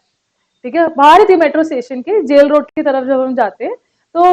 हाँ, गेट 4 गेट 4 के बाहर थी। और लंबी लंबी लाइनें लगी पागल की तरह, लोग खड़े हुए खाने के लिए, क्योंकि उसने एक ही लाइन लिखी, अनलिमिटेड गोलगप्पे एट ₹30। अब स्ट्रैटेजी देखो क्या थी। मैंने कहा ना, there is a difference between a businessman and a successful businessman, and then will come to the auditor and a successful auditor. तो बिजनेसमैन की बात करते हैं, क्या स्ट्रैटेजी निकाली उसने? उसने कुछ नहीं किया। कितने ऐसे लोग हैं जो 15 20 खा लेते हैं गोलगप्पे? हार्डली। लोग 7 8 के बाद बंद हो जाएंगे। तो ऑन ए जनरल नोट, वो 2 प्लेट गोलगप्पे तुम्हें 30 रुपए में बेच रहा है, और उसने कितना प्रॉफिट कमाया उस पर? कमाया ना, लाइन की लाइन लगी हुई थी खाने के लिए। ये अलग बात है कि उसने क्वालिटी डिलीवर नहीं की। मैंने भी खाए थे उसके, उसके दोबारा आके खाने वाले गोलगप्पे नहीं थे, क्योंकि उसकी क्वालिटी अच्छी नहीं थी, तो लॉन्ग टर्म में वो सस्टेन नहीं कर पाया। बट उसका मार्केटिंग मूव और स्ट्रैटेजी धमाकेदार थी, जिसने ये लाइन लगा दी। अब इसके बाद कितने सारे बिजनेसमैन हैं और गोलगप्पे वाले भी हैं। अगर आप ए ब्लॉक के वहां, चंदर विहार के वहां चले जाओ, वहां पे भी मैंने देखे हैं गोलगप्पे वाले जो यही लाइन देखते हैं। बट अब इतनी लाइनें, रश कहीं नहीं होता। People have understood the strategy no. This is the difference between a businessman and a successful businessman. हम, तुमने सोचा था कभी ये स्ट्रैटेजी होगी? कुछ नहीं है, वो 2 प्लेट गोलगप्पे 30 रुपए में बेच रहा है ऑन एन एवरेज। कोई बड़ा मूव तो नहीं है। एक पे एक फ्री तो है, और क्या है, उस पर कितना मुनाफा कमा लिया उसने, वो अलग बात थी। तो we come to a auditor and a successful auditor, there is a difference. हर कोई ऑडिट नहीं कर पाता इतना अच्छा, तो आपको कौन से होना चाहिए, जो हमने बोला टैक्टफुल होना चाहिए, क्लियर हेडेड होना चाहिए, स्किल्स अच्छे होने चाहिए मैनेज करने के। अगर उसके पास कम्युनिकेशन स्किल्स ही नहीं है, बोर्ड मीटिंग में जा रहे हो, अरे सर समझिए ना, you talking to your client like this, impact पड़ेगा, पड़ता है ना। इसीलिए कम्युनिकेशन स्किल्स ना बहुत जरूरी है, और मेरी क्लास में हम कोशिश करेंगे उस कम्युनिकेशन स्किल्स पे वर्क करने की। In the next class we will always start a class with a prayer, ठीक है, so that there are positive vibes, I feel positivity आती है, ठीक है। तो आप में से कोई हर रोज आएगा, जो भी आप बोलते हो प्रेयर, घर पे बोलते हो, कुछ भी बोलते हो, आप आके यहाँ बोल सकते हो, ट्राई कि उसका सिग्निफिकेंस भी बताओ, ठीक है। पिछली बैच तो बहुत ही अच्छा था, उनको आदत पड़ गई थी, और एवरी ट्यूसडे हनुमान चालीसा, हाँ, जोर जोर से गाते थे वो। तो that use to create a good environment in the class. कर सकते हो आप, कभी टाइम है हम कंप्लीट करते हैं and then you can come. Phone पे कर लेना ना, फोन जिसको याद है वो बोल सकता है, फोन से देख के बोल लो, कौन सी बड़ी बात है। हाँ, we can do it. So अभी टाइम है, अभी 10:08 ही हो रहे हैं, we'll just wind up, we'll wind up and we'll do it, but in the next class starting में होगा, एंड जो स्टार्ट करेगा आज वो नेक्स्ट को बताएगा। पहली चीज हम ये करेंगे। सेकेंड थिंग, जैसे हमारे स्टैंडर्ड शुरू हो जाएंगे, फर्स्ट चैप्टर में स्टैंडर्ड नहीं है, सेकेंड चैप्टर से जैसे हम स्टैंडर्ड्स को स्टार्ट करेंगे, जैसे ही स्टैंडर्ड कंप्लीट होगा, नेक्स्ट क्लास में एक बच्चा मैं एलोकेट करूंगी, और वो स्टैंडर्ड को आके समझाएगा। इससे एक तो आपके कम्युनिकेशन स्किल्स पक्के होंगे, और दूसरा चैप्टर और स्टैंडर्ड रिवाइज हो जाएगा, साथ के साथ कॉन्फिडेंस आ जाएगा उसी पे। गलती होगी कोई दिक्कत नहीं है, हम यहाँ पे गलतियां इंप्रूव करने के लिए बैठे हैं। It is very very important हमारे कम्युनिकेशन स्किल्स इंप्रूव हो, हमारे प्रोनाउंसिएशन स्किल्स इंप्रूव हो। आपके मॉड्यूल की लैंग्वेज बहुत अच्छी है, सर्टेन टर्म्स जो बहुत अच्छे यूज हो रहे हैं, तो कोशिश करो अपनी इंग्लिश को भी उस लेवल की लाने की। मैं नहीं कह रही बहुत हाई फ्लुएंट हो, but basic grammatically correct English is required in your answers also. तो ये कोशिश हम क्लास में करेंगे, नेक्स्ट क्लास से हम स्टार्ट करेंगे इस चीज को। बट इसके अलावा और क्या स्किल्स होने चाहिए ऑडिटर के, वो क्लोज करते हैं पहले। नॉलेज होनी चाहिए, वो डिसिप्लिन की नॉलेज होनी चाहिए, वो तो हमने बोल ही दिया। और cunning in a sense, manipulative होना चाहिए ना, कनिंग क्यों, चालाक क्यों होगा वो, मैनिपुलेटिव होना चाहिए ना, चीजें निकालनी आनी चाहिए। तो मैं समझ नहीं आ रहा क्या काम कर रहा है, ऐसे करोगे काम करोगे तुम, नहीं ना। चिल्लाने वाला नहीं चाहिए, पेशेंस होनी चाहिए। चार्ज करना है, चलो सबसे पहले पैसा हो, पैसा निकालना है चार्ट। ये तो मैंने अपने फ्रेंड से भी सीखा है, मैं फॉर्म के काम नहीं कर रही हूँ, हालांकि मेरी फॉर्म है, मैं उस पर काम बिल्कुल नहीं करती, सिर्फ नाम के मैं बस पीसी पे कर रही हूँ, मुझे लगता है उसकी। But there are my friends, fair friends, colleagues हैं जो काम करते हैं, और पैसा निकालना इज एन आर्ट। वो कहते हैं भैया बहुत पैसा है क्लाइंट के पास, तुम्हें आर्ट आनी चाहिए कहाँ से कैसे निकालना है। तो यस, पैसा निकालना आना चाहिए, क्लियर हेडेड होना चाहिए, गुस्से वाला नहीं होना चाहिए, पेशेंस होनी चाहिए, अप्रोचेबल होना चाहिए। आपकी टीम आपसे आपके साथ काम कर रही है, और आपने इतना डर बिठा रखा है, हिटलर वाला एनवायरमेंट कर रखा है कि वो आपसे आके शेयर ही नहीं कर रहे, तो आपको क्या लगता है एफिशिएंटली काम करेंगे, गलतियां कहाँ हो रही हैं आपको आके बताएंगे, आपसे सोल्यूशन मांगेंगे, कभी नहीं। होना चाहिए, समझ में आई। तो these are the broad aspects जिसके बारे में हम बात करने वाले हैं। ऑलमोस्ट फर्स्ट चैप्टर हमने डिस्कस कर लिया है, तो हमें 2 लेक्चर्स हार्डली लगेंगे, और हम फर्स्ट चैप्टर कंक्लूड कर देंगे, ठीक है। हर चैप्टर के बाद टेस्ट है, हर क्लास के बाद यूजुअली एक होमवर्क या क्लास वर्क मिलेगा। अगर मैं जल्दी रिलीव कर रही हूँ तो मैं क्लास वर्क दे दूंगी, क्लास में ही कंप्लीट करोगे। अगली क्लास में कितने मार्क्स का था, कौन सा क्वेश्चन मैंने दिया था, और अपने नाम के साथ लिख लेना, क्योंकि मेरे को नहीं ध्यान रहता है फिर क्या चेक करना है और क्या नहीं। तुम नहीं लिखोगे तो मैं चेक भी नहीं करूंगी, ऐसा होगा, ठीक है। पेज फाड़ के आप दोगे, और मैं नेक्स्ट क्लास में आपको how to present an answer बता दूंगी। 2 नंबर, 3 नंबर, 4 और 5 में कैसे आंसर को रिप्रेजेंट करना है हम करेंगे, और स्टार्ट ही से सीखना शुरू करेंगे। जब भी टेस्ट करेंगे, start time and and time अपने क्वेश्चन या आंसर शीट पे लिखेंगे, सो दैट आई नो आपकी स्पीड क्या है, आपका पेपर छूट तो नहीं रहा है टाइम एलोकेट के हिसाब से। अगर छूट रहा है तो हम उस पर वर्क करना शुरू करेंगे, ठीक है। तो this was all about audit, audit क्या है। आई होप आपको आज की क्लास समझ में आई हो। आज की क्लास बोरिंग तो नहीं थी, क्लास ऐसे ही चलेगी, इंटरैक्टिव बेसिस पे चलेगी, स्पीड थोड़ी सी स्लो ही रखेंगे इनिशियली और फिर उसको बढ़ा देंगे, ठीक है। थर्ड एंड फोर्थ चैप्टर जो है वो मेजर चंक है, सबसे बड़े चैप्टर है वो ऑडिट के अंदर। तो उसके अंदर हम क्या करेंगे, टाइम ज्यादा लगेगा पर जैसे ही चैप्टर खत्म होगा ना, मैं टॉपिक्स एलोकेट कर दूंगी आपको, ठीक है। तो आप अगली क्लास में लास्ट के 15 मिनट्स या 10 मिनट्स हम लोग यहाँ आके रिवाइज करेंगे। इससे क्या होगा, आपका वो चैप्टर भी पक्के हो जाएंगे, दो बड़े चैप्टर्स मेजर। तो स्टैंडर्ड्स के नेम एंड नंबर पक्के हो जाएंगे क्लास में, स्टैंडर्ड्स पक्के हो जाएंगे क्लास में, एंड बिग चैप्टर्स पक्के हो जाएंगे। तो इतना काम तो मैं आपको करवा दूंगी, बाकी मेहनत करना आपका काम।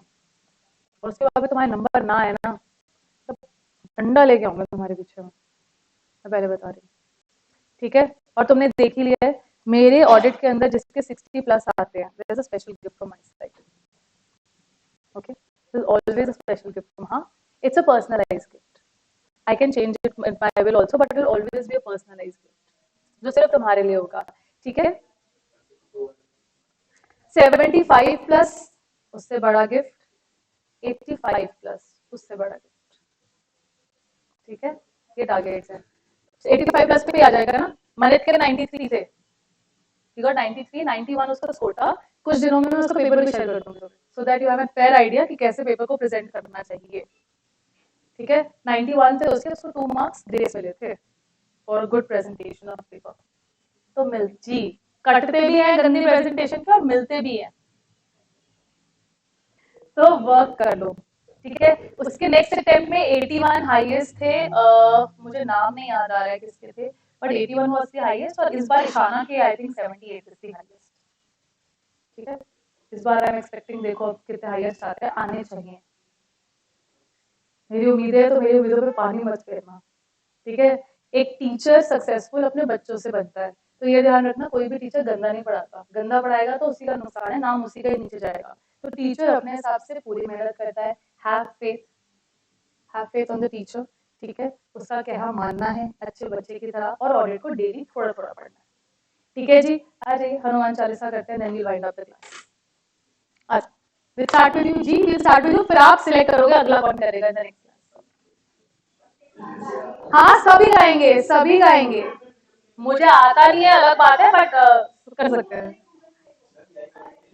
बैठे बैठे नहीं, यहाँ आके करना है ना, स्टेज पे निकालना है हमने। मेरा कॉन्सेप्ट स्टेज पे निकालने का है।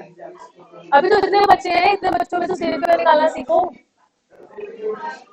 आपकी जेएमसीएस क्लासेस होंगी, पता है ना, आईटीओटी क्लासेस होंगे तुम्हारी, वहां पे काम ही नहीं करवाएंगे तुमसे स्टेज पे रटवाना।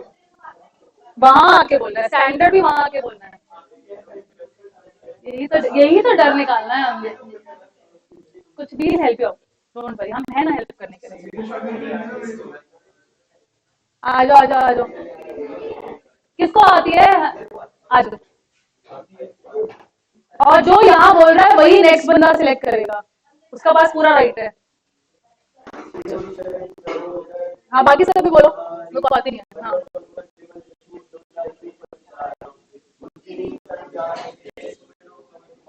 हाँ,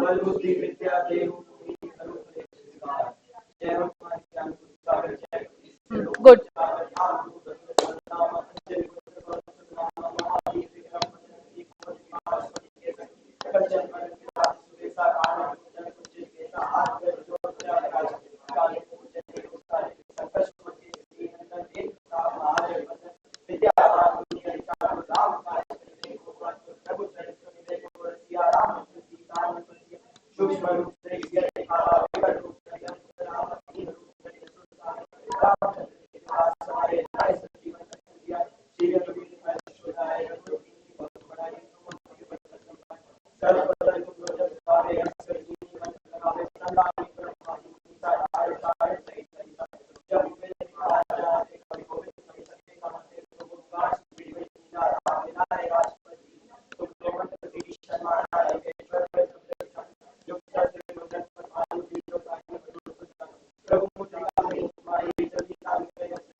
कुछ नहीं होता, बोलो बोलो। अच्छा ओके।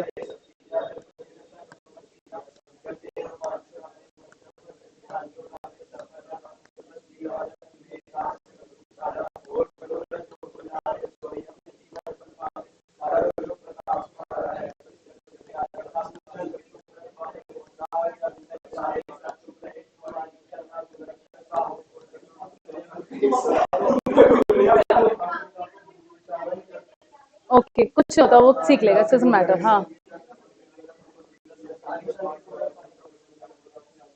हाँ, आराम से हाँ।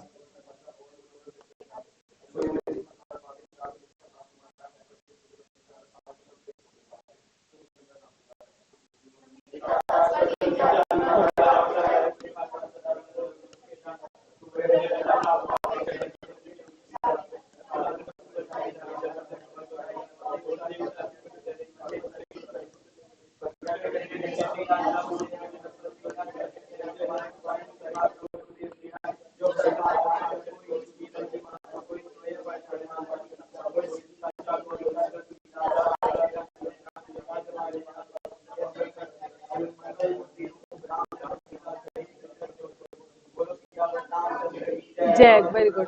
मान की जय, very good very good. Next कौन होगा? Yes yes, it's all your right. कुछ और बोले ना तुम, क्या कुछ भी बोलो जो बोलते हो सुबह सुबह आके, रिपीट भी बिल्कुल कर सकते हैं, बट कोशिश रोज हनुमान चालीसा मत करना, कुछ और भी कर सकते हो, प्रोवाइडेड थोड़ा सा सिग्निफिकेंस भी बताना। ठीक है, थोड़ा सा सिग्निफिकेंस भी बताना। अच्छा, बहुत इंपॉर्टेंट बात ना मैं तुम्हें बताती हूँ। भगवान से जब भी हम प्रार्थना करते हैं ना, तो कोशिश करो तुम्हें क्या चाहिए उसको बहुत हाँ सोच समझ के बोलो। इसका एग्जाम्पल देती हूँ। महाभारत सबने पढ़ी हुई है। द्रौपदी का चीरण हो रहा होता है, तो वो किसको याद करती है? क्या बोलती है वो श्री कृष्ण जी को? किसी को पता है उसने क्या बोला था? उन्होंने बोला, हे द्वारकाधीश, आइए और मेरी रक्षा कीजिए। ठीक है, क्या कृष्ण जी वहां प्रकट हुए थे कि उन्होंने कपड़ा भेजा था? ठीक है, कपड़ा भेजा, रक्षा तो हो गई द्रौपदी की। द्रौपदी ने जाके कृष्ण जी से आप पूछा, कृष्ण जी आप तो सर्वव्यापी है, हर जगह है, तो आप प्रकट क्यों नहीं हुए? उन्होंने कहा, द्रौपदी तुमने क्या मांगा था? तुमने कहा था हे द्वारकाधीश, तो द्वारका तो बहुत दूर है, तो वहां से मैं आ नहीं पाया इतनी जल्दी, तो मैंने कपड़ा दे दिया। अगर तुम बोलती है घट घट के वासी, आइए और मेरी मदद कीजिए, तो मैं जरूर प्रकट होता और तुम्हारी रक्षा करता।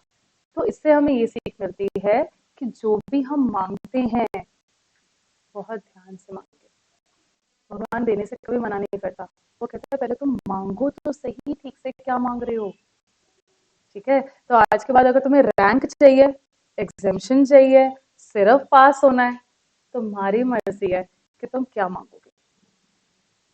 ठीक है, तो इस नोट के साथ क्लास को एंड करते हैं, और अगली क्लास में मॉड्यूल 1 मेरे दोनों लेके आएंगे और एक नोटबुक फॉर द नोट्स लेके आएंगे। ठीक है जी, तो अगली क्लास में मिलते हैं। ये एपिसोड यहीं पे खत्म होता है।